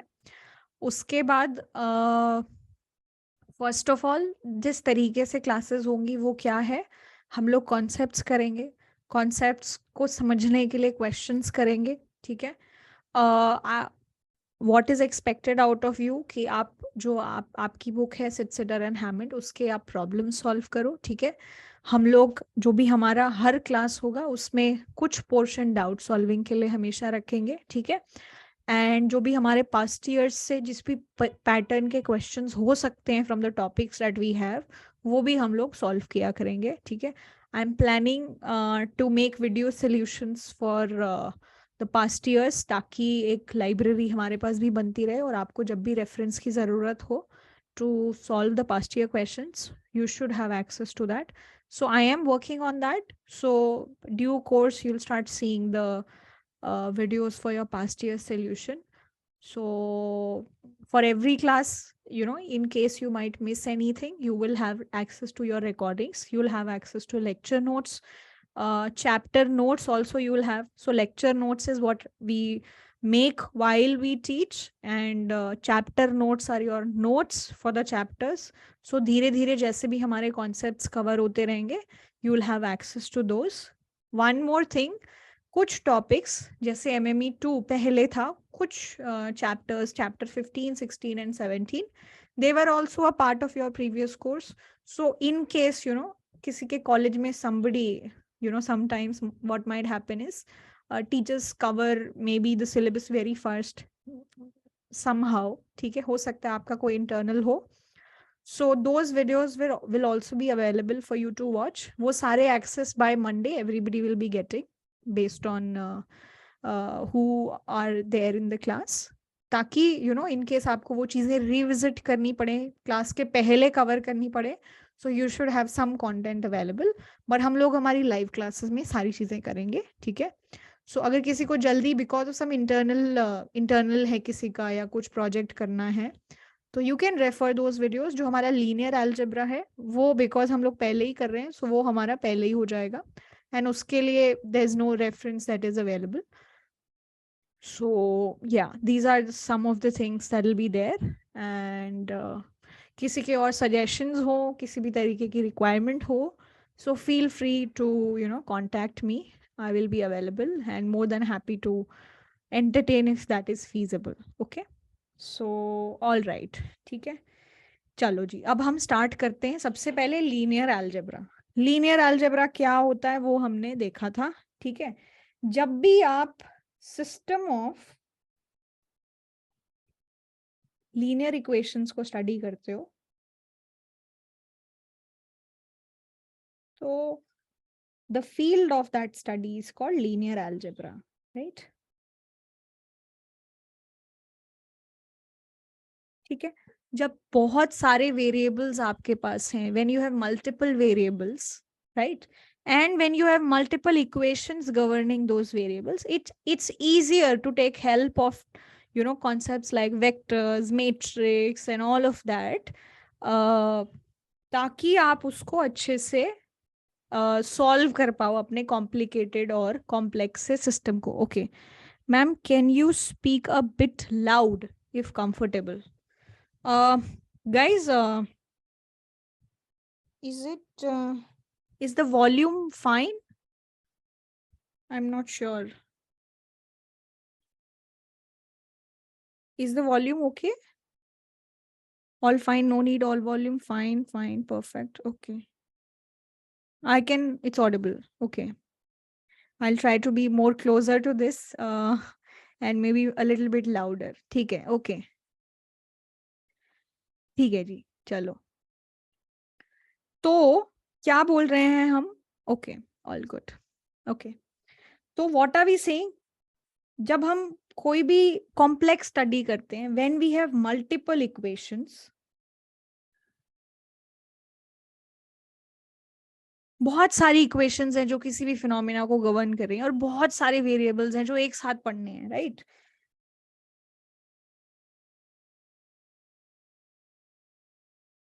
बहुत सारे वेरिएबल्स को और बहुत सारे रिलेशनशिप्स को एक साथ अगर हमें स्टडी करना है, so it's easier to deal with all of this using the tools of linear algebra, and that is precisely what we will be doing now. ठीक है, तो ये बेसिक हमारा ऑब्जेक्टिव है ये टॉपिक पढ़ने का. ठीक है, सो जो भी हमारे matrix, determinants, inverse, you know, adjoint, transpose, ये जो भी टॉपिक्स हैं, ये सब हमारे लिए इजी बना देते हैं. Multiple equation with multiple variables को एक साथ अगर स्टडी करना पड़ जाए तो that becomes easier through this. ठीक है, तो हमने यहाँ पे एक वर्ड का यूज किया है which is system of linear equation. तो पहली बात तो ये सिस्टम ऑफ लीनियर इक्वेशन का मतलब क्या होता है? सिस्टम ऑफ लीनियर इक्वेशन मतलब बहुत सारे लीनियर इक्वेशंस एक साथ स्टडी करना है system of linear equation. Very simple. ठीक है, तो अब अगर आपको एक सिस्टम ऑफ लीनियर इक्वेशंस को लिखना है, उसको रिप्रेजेंट करना है, तो आप कैसे करोगे वो देखते हैं. तो मान लो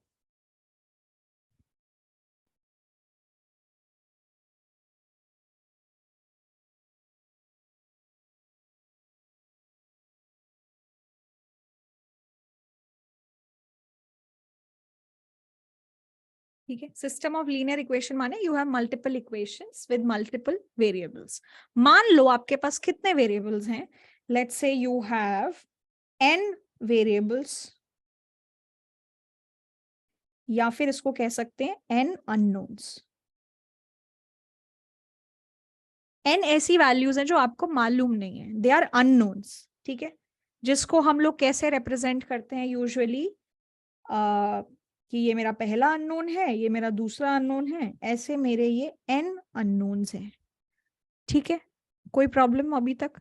ये हमारे अननोन है। अननोन माने ये हमें पता नहीं है, ये मतलब इनकी वैल्यूज हमें निकालनी है। ठीक है, एंड सपोज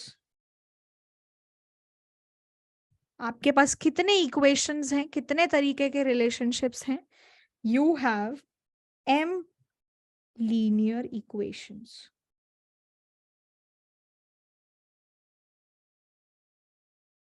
ठीक है, सो अभी जो आपका सिस्टम ऑफ लीनियर इक्वेशन है उसमें क्या सिचुएशन है, you have n variables and you have m linear equations. अब कोई मुझे बताएगा कि इसका मतलब क्या है, what is n variables and what is m linear equation? जैसे अगर मैं ऐसे लिख दूं 2x plus 3y equals to 10 and x plus 4y equals to 15, इसका क्या मतलब है? How many unknowns and how many equations do you have?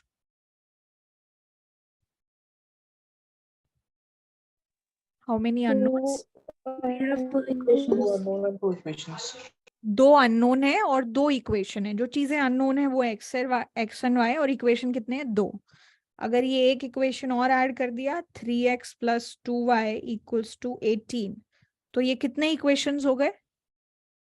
3 equation, 3 equations and 2 unknowns. 3 equations and 2 unknowns हो गए। ठीक है, ऐसे ही अगर हमारी एक सिचुएशन ऐसी है जहां पे हमारे पास n वेरिएबल्स हैं या n अननोन्स है और m इक्वेशन है, अगर मुझे ऐसे सिस्टम को रिप्रेजेंट करना हो, मतलब लिखना हो, तो हम कैसे लिखेंगे? तो आप सबसे पहले क्या करोगे, कोई भी इक्वेशन जो होती है उसमें एक इंपॉर्टेंट चीज होती है कि जो भी आपकी इक्वेशन है, लीनियर इक्वेशन जो है, उसके कोएफिशिएंट्स क्या है, राइट? वो आपको बहुत इंपॉर्टेंट है जानना। जैसे यहाँ पे कोएफिशिएंट है 2, यहाँ पे कोएफिशिएंट है 3, यहाँ पे है 1, यहाँ पे है 4, यहाँ पे है 3, यहाँ पे है 2। तो ये कोएफिशिएंट्स हमारे लिए बहुत जरूरी हैं। ठीक है, तो इन कोएफिशिएंट्स को लिखने के हमारे पास अलग अलग तरीके होते हैं। तो एक ऐसे लिख सकते हैं कि भाई ये पहली इक्वेशन है और ये पहला अननोन है, तो इसको हम लोग ऐसे रिप्रेजेंट कर सकते हैं। ठीक है, ये हमारा क्या है, ये जो 1 जो हमें दिख नहीं रहा है, ये क्या है? ये मेरी दूसरी इक्वेशन है और ये मेरा जो पहला अननोन है उसका कोएफिशिएंट है, तो इसको आप a21 इस तरीके से रिप्रेजेंट करते हो। अगर हम लोग सेम लॉजिक्स या सेम क्राइटेरिया या सेम तरीका ऑफ नोमेनक्लेचर फॉलो करें, और अगर मुझे m इक्वेशंस और n वेरिएबल्स को रिप्रेजेंट करना हो, तो मैं इस सिस्टम को कैसे लिख सकती हूँ? सो मान लो पहली जो इक्वेशन है वो क्या होगी, मेरे कितने अननोन्स हैं? n, तो x1 x2 ऐसे मेरे n अननोन्स हैं। ठीक है, ये वैल्यू किसी नंबर के बराबर होगी। ठीक है, ये कुछ कुछ नंबर्स थे, उसको हम कैसे रिप्रेजेंट कर रहे हैं? b से, कि ये मेरी पहली इक्वेशन की इक्वल टू वैल्यू है, RHS वैल्यू है। ठीक है, अब इसका कोएफिशिएंट हम लोग क्या लिख सकते हैं? What can we write here? यहाँ पे क्या लिख सकते हैं हम लोग कि ये पहली इक्वेशन है, राइट, और उसका पहला अननोन है, तो इसको कैसे लिखेंगे? a11, right. सिमिलरली ये पहली इक्वेशन है, उसका दूसरा अननोन का कोएफिशिएंट है, तो आप सेम चीज करते जाओ और इसको ऐसे लिख सकते हो, this is your first equation, right. ऐसे ही so you have n unknowns, right? You have n unknowns. ठीक है, ये n unknowns हो गए आपके पास, और आपने बोला कि आपके पास m इक्वेशन है, तो ये एक इक्वेशन है। ऐसी कितनी इक्वेशंस है आपके पास? m। तो ऐसे कितने इक्वेशंस आएंगे आपके पास? m। तो दूसरी जो इक्वेशन होगी वो कैसे लिखेंगे हम? हमारे अननोन्स यही हैं, ये हमारी RHS वैल्यू हो गई b2। ठीक है, तो ये क्या हो गया, मेरी दूसरी इक्वेशन में पहला अननोन, मेरी दूसरी इक्वेशन में दूसरा अननोन, ऐसे मेरी दूसरी इक्वेशन में nth अननोन का जो कोएफिशिएंट है वो ये हो गया। तो ये मैंने क्या लिख दी, मेरी दो इक्वेशंस लिख दी, ठीक है। तो ऐसा कैसे कितनी बार होता रहेगा, how many times will this happen, कितना कितना, n टाइम्स की m टाइम्स, m टाइम्स होगा, राइट, क्योंकि आई हैव m इक्वेशंस। तो ये जो आखिरी में मेरे पास कोएफिशिएंट आने चाहिए वो क्या होंगे, पहला कोएफिशिएंट क्या होगा, a of M1, m1, m2, a of m n, and this is equals to b, bn की bm, bm की n, m, ठीक है। तो ये क्या हो गया है, so we had n unknowns here, ये सारे अननोन हो गए, और मेरे पास m इक्वेशंस थी, तो ये सारी मेरी m इक्वेशन हो गई। और इस तरीके से मैं अपने पूरे सिस्टम ऑफ इक्वेशन को लिख सकती हूँ, ठीक है। अब ये जो कोएफिशिएंट्स हैं ये कुछ भी वैल्यू ले सकते हैं depending on what you are trying to explain, ठीक है। These values, these are all constants, they can take different values based on what are you being asked, ठीक है। ये चीज समझ में आ गई। ये जो a11, a12, ये जो सारी चीजें हैं amn, इनको क्या बोलते हैं, coefficients, coefficients of the system of linear equation. और ये जो b1, b2 और ये सारी चीजें हैं ना, ये हैं हमारे राइट हैंड साइड के coefficients, right hand side basically, ठीक है जी।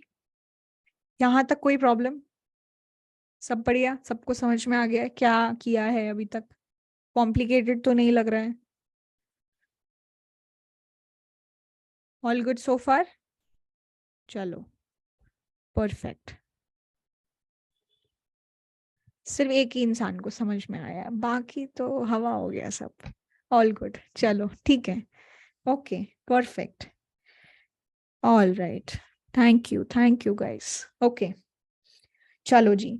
तो ए एम, चलो मैं अगर ऐसे लिख दूं AIJ, तो इसका मतलब क्या होगा मेरे लिए, ये क्या चीज, ये कौन सी चीज है, कैन वी लोकेट इट, इसका क्या मतलब है। जैसे A12, इसका क्या मतलब है, I means first row. matrices, Mat first row से सेकेंड वेरिएबल, फर्स्ट, चलो रो, ओके रो और कॉलम में थोड़ी देर में बात करेंगे, क्योंकि वो हम लोग या that's exactly what, first equation second variable, perfect. जो फर्स्ट इक्वेशन है उसका जो सेकंड अननोन है उसका जो कोएफिशिएंट है वो ये है, ठीक है। सो पहली जो टर्म है वो आपको क्या बताती है कि कौन सी इक्वेशन है, फर्स्ट इक्वेशन, ठीक है। और ये जो सेकंड नंबर है क्या बता देता है कि भाई आपका सेकंड अननोन है, ठीक है। तो अब कोई यहाँ पे I और J लिख दे, तो आपने ना, आप जब मैथ्स अभी पढ़ोगे धीरे धीरे ना, मैथ्स जो है लैंग्वेज लगने लगेगा, धीरे धीरे लैंग्वेज होता जाएगा, मतलब इंग्लिश में मैथ होने लग जाएगा। अभी तो फिर भी थोड़े नंबर्स दिख जाते हैं, the higher you study mathematics it starts to feel more English and less numbers, and that is actually what math is. अभी तो हम लोग सिर्फ सॉल्व कर रहे हैं, बट ठीक है। तो ये I, J, K, P, ये सब, इसको इनका मीनिंग क्या होता है ये हमें समझना जरूरी है, ठीक है। तो अब ये I और J, these are just ways of representing कि आप किस टर्म की बात कर रहे हो। तो यहाँ पे applying the same logic, if somebody gives you AIJ, so what are they talking about? Which equation are they talking about?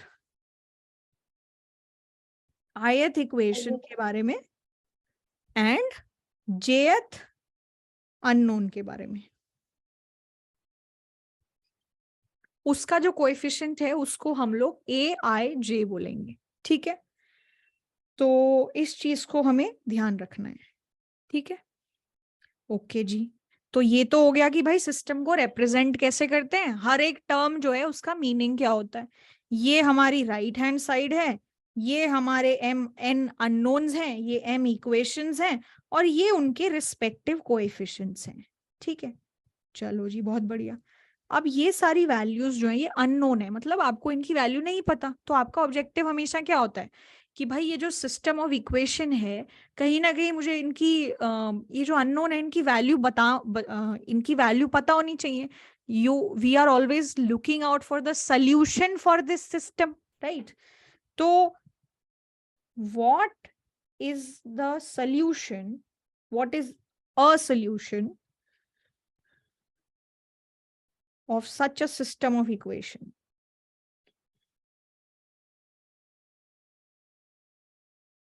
ये एक सिस्टम ऑफ इक्वेशन है, मतलब सिस्टम ऑफ इक्वेशन मतलब m इक्वेशन n अननोन्स। मैं कोई भी मैं किसी भी एक पेयर या कुछ भी एक नंबर, एक सेट ऑफ नंबर्स हैं, उनको मैं कब बोलूंगी कि वो नंबर्स जो है वो मेरी सिस्टम ऑफ इक्वेशन के सोल्यूशन है? When will I be able to say that? तो जैसे हमने ये एग्जाम्पल किया था, ठीक है, इसको मान लो 2 मिनट के लिए आप भूल जाते हो, ठीक है, आप सिर्फ इसको देखो, ठीक है। आप कब बोलोगे कि कोई भी एक x और y पेयर है इस इक्वेशन का सोल्यूशन है? आप कब बोलते हो? मैम जब दोनों इक्वेशंस को सेटिस्फाई करें। तो अगर आपको एक ऐसी x वैल्यू और एक ऐसी y वैल्यू मिल जाती है, तो जब आप इस इक्वेशन में पुट करोगे तो ये इक्वेशन अगर सेटिस्फाई हो रही है, तो जो दो नंबर्स आपने पुट किए थे they will be called a solution of this set of equation, ठीक है। सेम लॉजिक हमारा लगता है m equation and n unknowns के केस में, कि solution of this system of equation का क्या मतलब होगा कि भाई ये n अननोन्स है ना, इसके लिए n नंबर्स लेके आ जाओ, और वो नंबर्स की खास बात क्या हो कि अगर आप इसमें पुट करो पहली इक्वेशन में, तो ये जो भी सॉल्व करके ना b1 आना चाहिए। सेम चीज इसके साथ भी जब वैल्यूज पुट करो तो आंसर b2 आना चाहिए। हर इक्वेशन ऐसे ही m इक्वेशंस में जब आप वैल्यूज पुट करोगे तो आंसर जो है वो क्या आना चाहिए? bm। अगर ऐसे कोई नंबर्स आप निकाल सकते हो तो उसको हम लोग बोलते हैं कि this is a solution of this system of equations, ठीक है। सो कोई भी एक any ordered set of numbers, यहाँ पे ये जो टर्म है ऑर्डर्ड, ये बहुत इंपॉर्टेंट है, क्योंकि आप x1 की जगह x1 की ही वैल्यू पुट करोगे। If you try to mix things up it will not make any sense, right? So ordered set of numbers, right? मान लो वो नंबर्स हैं s1 s2 up to sn, because आपके पास n unknown है। ये ordered set of numbers को आप अपनी system of equation का सोल्यूशन बोलोगे कब? if any ordered set of numbers that satisfies all the equations simultaneously, वो सारे इक्वेशंस को साइमल्टेनियसली एक साथ सेटिस्फाई कर रहा है,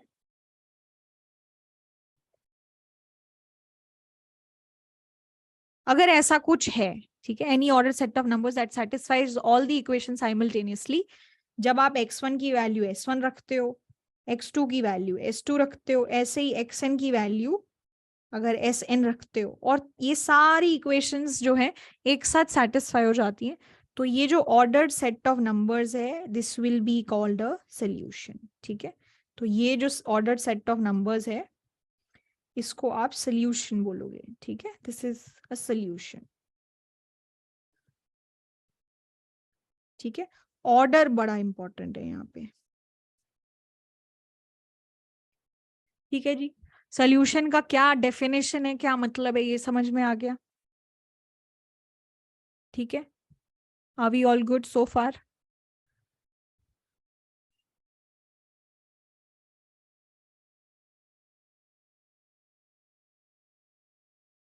ठीक है, Yes, ma'am. परफेक्ट। चलो जी, तो ठीक है भाई, सोल्यूशन का डेफिनेशन तो दे दिया, बट जरूरी थोड़ी है कि कोई सिस्टम ऑफ इक्वेशन है कि उसका सोल्यूशन एग्जिस्ट करे ही करे, हो सकता है ना करे, राइट? कि चलो मान लो मैं एक एग्जांपल देती हूँ, ठीक है, जैसे कि 2x plus 3y equals to 10 and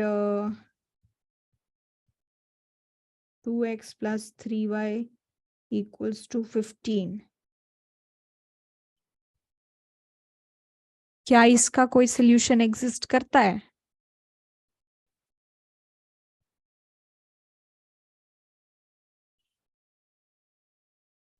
no ma'am, नहीं करता, राइट? बिकॉज दोनों की वैल्यू अलग अलग कैसे हो सकती है, एक ही है। एक ही वैल्यू होगी, या तो भाई 10 होगी या तो 15 होगी, दोनों एक साथ तो नहीं हो सकते, राइट? या somebody raise their hand, या गो अहेड। मैम क्या आप एक बार एक्सप्लेन कर सकते हो एग्जांपल से, सॉल्यूशन वाला जो आपने अभी डिस्क्राइब किया? Okay, yes, we can do it. So let's say x plus y plus, okay, I will not try to first very like मैं बहुत ज़्यादा बड़े equations नहीं लूँगी. Let me just take an example of 2 variable and 2 equations. It's simple to find examples for that. ठीक है? तो जैसे कि मान लो मेरे पास एक इक्वेशन है x plus y equals to 10, right? और मान लो मेरे पास एक और इक्वेशन है 2x plus 2y equals to 20, right? तो मैं किसी भी एक ऑर्डर्ड पेयर को इस, अब ये क्या है, एक सिस्टम ऑफ इक्वेशन है जिसमें 2 अननोन है, ठीक है, और इसमें 2 वेरिएबल्स हैं, सॉरी 2 अननोन है और 2 इक्वेशंस हैं, राइट? तो मैं किसी भी एक pair of x and y values को कब इस सिस्टम ऑफ इक्वेशन का सोल्यूशन बोलूंगी? कि जब वो नंबर्स जो भी आप मुझे दोगे वो मैं अगर इसमें पुट करूं, तो मेरा अगर आंसर एक इक्वेशन में 10 आ रहा है, एक में 20 आ रहा है, अगर ऐसा हो रहा है तो मैं वो जो भी मेरे नंबर्स होंगे उसको बोल दूंगी हाँ हाँ दिस इज अ सोल्यूशन। तो मान लो मैंने x की वैल्यू 5 और s2 is again 5। If I do that, तो क्या ये जो 2 नंबर्स का पेयर है, क्या ये मेरा एक सोल्यूशन है इस सिस्टम ऑफ इक्वेशन का? Yes ma'am. है। Yes, क्यों? ma'am. क्योंकि जब आप 5 5 रखते हो तो आंसर 10 आ रहा है, दूसरी इक्वेशन में भी 5 5 रख रहे हो तो 10 आ रहा है, राइट? तो this is basically a solution for this system. अब इट जस्ट हैपेंस कि ये जो सिस्टम ऑफ इक्वेशन है इसमें सिर्फ एक सोल्यूशन नहीं है, इसमें बहुत सारे सोल्यूशन है। तो अगर आप S1 की वैल्यू 1 और S2 की वैल्यू 9 भी पुट करोगे तो क्या ये सोल्यूशन है इसका और इस सिस्टम का? Yes, ma'am. It is, right? So any place wherein you have x plus y equals to 10, कोई भी numbers जिससे x plus y 10 आ रहा हो, that is basically your solution, right? तो solution माने वो numbers जो equation में अगर put करे जाए तो equation satisfy हो, उसको हम लोग solution बोलते हैं, ठीक है? Okay, coming back, I hope the question got cleared. Yes, ma'am. Okay, so ये हमारा सोल्यूशन का डेफिनेशन हो गया, ठीक है? तो हम कहाँ पे थे? हम ये बात कर रहे थे कि जरूरी नहीं है कि कोई भी एक सिस्टम ऑफ इक्वेशन का सोल्यूशन एग्जिस्ट करे ही, ठीक है? और उसके एग्जाम्पल में हमने बोला था कि अगर हमारी इक्वेशन ये है तो क्या इसका कोई भी सोल्यूशन एग्जिस्ट करता है? क्या कोई एक ऐसे yes, usually this is how you test it. A1 by A2 equals to B1 by B2 equals to C1 by C2, hence infinitely many solutions. Yes, Avni, that's right. Okay. So, इस equation का solution exist करता है कि नहीं, पहले ये बताओ। नहीं करता कि करता है? Anyone who's saying कि करता है, please, I would love to know the answer.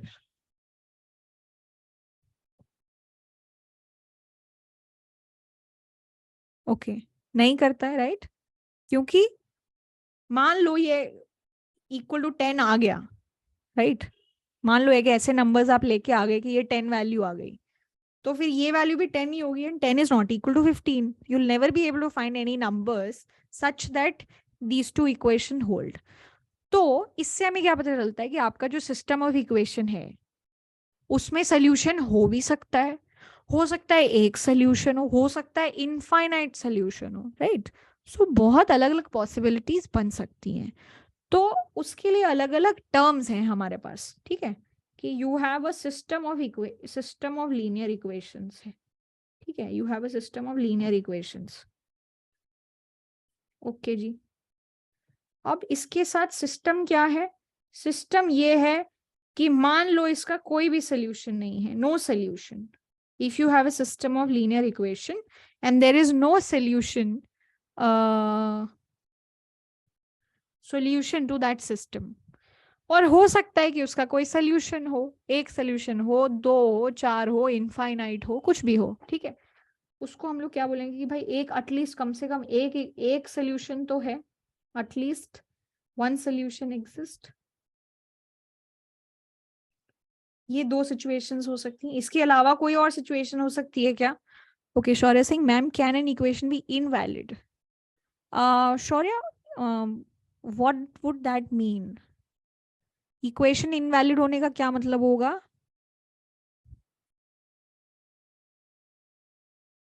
Invalid मतलब I am trying to understand from you, like what do you mean when you say invalid equation?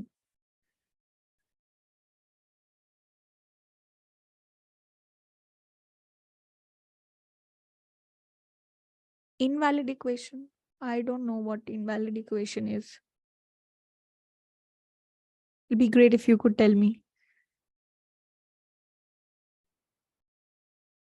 Okay, ma'am, can you explain what Avni said in the chat box? Okay, so Avni just said कि देखो ये जो system है इसमें क्या है, which have no zeros, I guess. Okay, all right. Okay, guys, coming back. So Kanak is asking, so Avni said something regarding A1 by A2 equals to B1 by B2 equals to C1 by C2. अब मैं ये बता देती हूँ ये A1, B1, C1 क्या है. A1 is the coefficient here, B1 is the coefficient here, C1 is the coefficient here. A2 is the coefficient here, B2 is the coefficient here, and C2 is the coefficient here. तो अगर ये ratio और ये ratio और ये ratio same है, then you know she said that you will have infinitely many solutions, and it makes sense also, right? क्यों? क्योंकि अगर आप की ये वाली कंडीशन सेटिस्फाइड है, इसका मतलब क्या है कि आप सिंपली अपनी एक इक्वेशन को किसी एक नंबर से मल्टीप्लाई कर रहे हो, तभी जाके ये तीनों रेशियोज जो हैं वो सेम है, यस और नो? और हम क्या देख रहे हैं, ये जो इक्वेशन है इसको हमने 2 से मल्टीप्लाई किया हुआ है, राइट? इसको आप 3 से मल्टीप्लाई करोगे तो भी आपके इनफाइनाइट सॉल्यूशंस है, किसी भी नंबर से आप मल्टीप्लाई करो you will have infinite solution. So it's like ये एक ही इक्वेशन है, इसको मतलब बस मल्टीप्लाई करके दोबारा लिखा हुआ है. Okay, Manish Pathak is saying, what if we have 3 equations? What if we have 3 equations regarding what, Manish?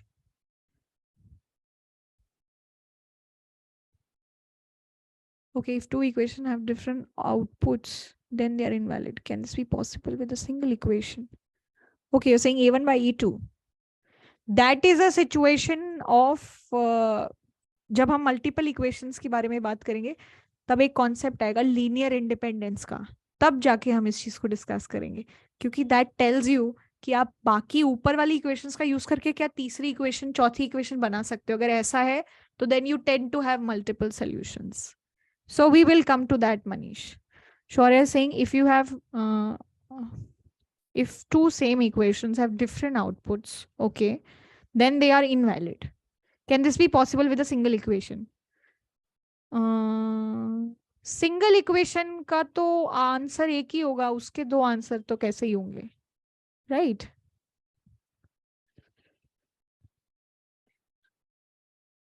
So if you just have a single equation, you'll just have one the right hand side thing, right? You can't have 2. Okay, all right. Coming back, if you have a system of linear equations, अब उस case में 2 possibilities हैं कि या तो solution है या कम से कम एक सोल्यूशन है. तो if you have a system which doesn't have any solution, उसको हम लोग क्या बोलते हैं It is called an inconsistent system.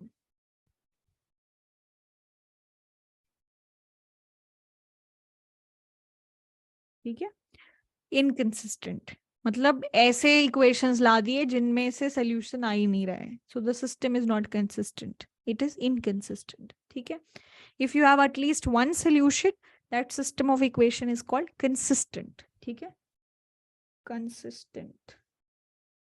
उस सिस्टम ऑफ इक्वेशन को आप क्या बोलते हो?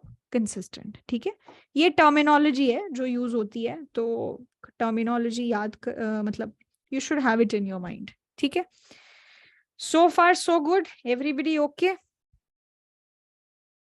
लीनियर इक्वेशंस कैसे लिखते हैं, क्या क्या होता है, क्या कोएफिशिएंट्स का मतलब होता है, सिस्टम में हो सकता है इक्वेशन में सोल्यूशन हो या ना हो, उसको कंसिस्टेंट और इनकंसिस्टेंट हम लोग बोल देंगे based on whether solution exists or not. ठीक है, all good so far?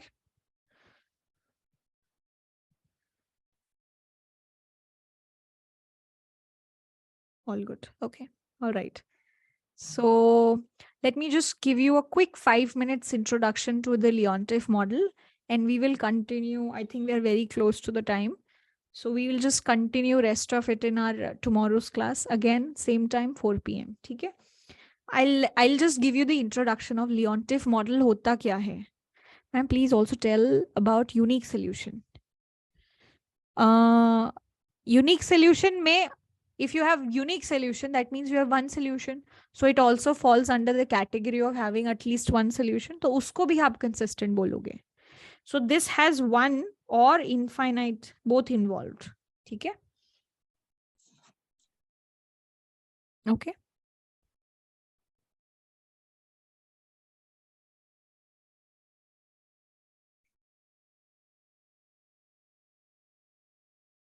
Okay, guys, all good so far?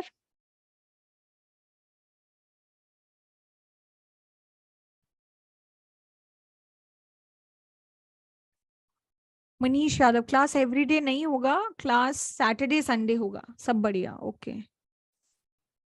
So guys, for those of you, yeah, some of you might have come because your friends have shared the links with you. Class schedule या कुछ भी अगर आपको जानना है, आप एक बार ही मुझे WhatsApp मैसेज कर सकते हो. I'll share the details for the schedule and all of that. ठीक है, everything is crystal clear in that PDF and I'll share that with you. ठीक है, किसी को कोई भी बात करनी हो किसी भी तरीके की, you can just drop me a text and I'll get back to you. Thank you. Okay, चलो क्विकली एक इंट्रोडक्शन करते हैं लियोंटिफ मॉडल का. ठीक है, कि क्या होता है लियोंटिफ मॉडल, और फिर उसको डिटेल में हम लोग उसको फिर डिटेल में हम लोग समझेंगे. Manish, I will just get back to you in 5 minutes. Okay, all right. तो लियोंटिफ मॉडल, पहले तो ये लियोंटिफ क्या है, क्या लगता है ये लियोंटिफ का क्या मतलब है? Scientist name. Yeah, so it's the name of a very famous economist. वो very nice. I'm impressed, Rituraj. Wesley Leontief, you know the name. That's nice. So Leontief, the name is Wesley W. Leontief. ठीक है. He got a Nobel Prize in economics for his input-output model, जो हम पढ़ने वाले हैं. Yeah, he also gave Leontief paradox. Yeah. So Leontief paradox एक theory है जो international economics में आती है, जो आप पढ़ते हो. ठीक है, input-output model. इनके input-output analysis जिसको हम अभी पढ़ने वाले हैं, उसके लिए he got a Nobel Prize in 1973. ठीक है, and he had a lot of students. I think like 3-4 people he had. PhD advisor थे शायद वो उनके, and those people also have a Nobel Prize, so you can read more about him. Okay, चलो जी. तो ये Leontief model actually है क्या? This is nothing but this is an application of your linear algebra in economics. ठीक है, कि real world system को इन्होंने एक लीनियर अलजेब्रा के फॉर्मेट में स्टडी करके दिखाया और एक input output model, input and output analysis करके बताया। मतलब इकोनॉमी में बहुत सारे आउटपुट होते हैं, बहुत सारी चीजों का आप प्रोडक्शन करते हो, ठीक है, और वो जो भी चीजें आप प्रोड्यूस कर रहे हो वो बहुत सारे अलग अलग चीजों के इनपुट की तरह भी यूज होती हैं, ठीक है, और उनकी कुछ इंडिपेंडेंट अपने आप में डिमांड भी हो सकती है, राइट। जैसे मान लो स्टील हो गया, स्टील अगर कोई प्रोड्यूस करता है तो स्टील का अपने आप में कंज्यूमर कुछ डिमांड करते हैं, स्टील के मान लो यूटेंसिल्स हो गए या आपके घर की कुछ चीजें हो गई जो स्टील से आप बनाते हो। सो वो क्या हो गया, स्टील की डिमांड कर रहे हैं कंज्यूमर, गवर्नमेंट, ऑर्गेनाइजेशन, वो सब कर रहे हैं, ठीक है। और हो सकता है steel is also an input to a lot of other industries, right. कुछ इंडस्ट्रीज हो सकती हैं जिन पे इनपुट एज इनपुट जाता है स्टील, राइट। तो इस तरीके के एनालिसिस को लीनियर अलजेब्रा का यूज करके इनपुट आउटपुट को analysis, Leontief was the one who gave it, and उसी को हम लोग पढ़ने वाले हैं, ठीक है।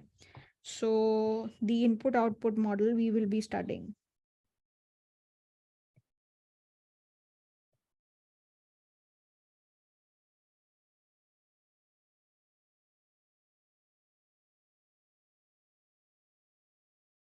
ठीक है, बहुत सिंपल है, बिल्कुल कॉम्प्लिकेटेड नहीं है, बहुत ही आराम से समझ में आएगा। बस मेन फंडा है कि टर्मिनोलॉजीज को अच्छे से समझ लो और लॉजिक अपने खुले रखने, कॉमन सेंस ही लगानी है, कुछ कॉम्प्लिकेटेड नहीं है, ठीक है। तो अब हमारे पास क्या सिचुएशन है? सिचुएशन ये है कि guys, I think somebody's okay. All right. Okay, fine. Okay, ठीक है। तो मान लो आप एक ऐसी इकोनॉमी में रहते हो जहां पे बहुत सारी इंडस्ट्रीज हैं, ठीक है। So we have lots of industries in our economy, right. और ये इंडस्ट्रीज की खास बात क्या होती है, ये इंटरलिंक्ड होती है, राइट। जैसे वुड की जरूरत है पेपर बनाने के लिए, पेपर किसी चीजों में एज इनपुट जा रहा है, उससे कुछ बन रहा है, उससे कुछ बन रहा है, ये आपस में इंटरलिंक्ड है। सीमेंट किसी में इनपुट है, किसी में आउटपुट है, कोई केमिकल किसी में इनपुट है, किसी में आउटपुट है। ये सारी इंडस्ट्रीज अलग अलग लेवल पे अपने प्रोडक्शंस करती हैं और ये जो सारी इंडस्ट्रीज है ये आपस में इंटरलिंक्ड है, राइट। कोई किसी का आउटपुट है, कोई किसी का इनपुट है, ठीक है। तो क्या हो रहा है, वी हैव इंटरलिंक्ड इंडस्ट्रीज।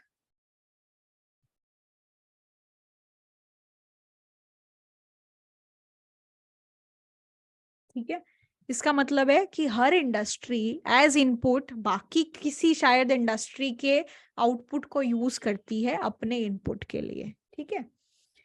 तो मतलब क्या है कि अगर किसी भी इंडस्ट्री, कोई एक स्पेसिफिक इंडस्ट्री है जिसको कोई गुड बनाना है, ठीक है, मान लो स्टील इंडस्ट्री हो गई, अगर स्टील प्रोड्यूस करना है तो बाकी दूसरी इंडस्ट्री जैसे आयरन हो गया, स्टील बनाने के लिए आयरन चाहिए, कुछ और भी दो चार चीजें चाहिए, because steel is an alloy, तो आप उस सब का यूज करके फिर स्टील बनाते हो।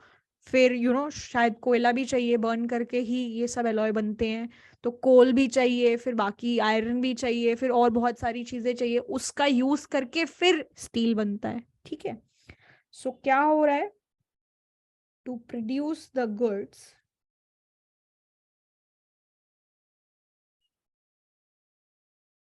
inputs from other industries are needed.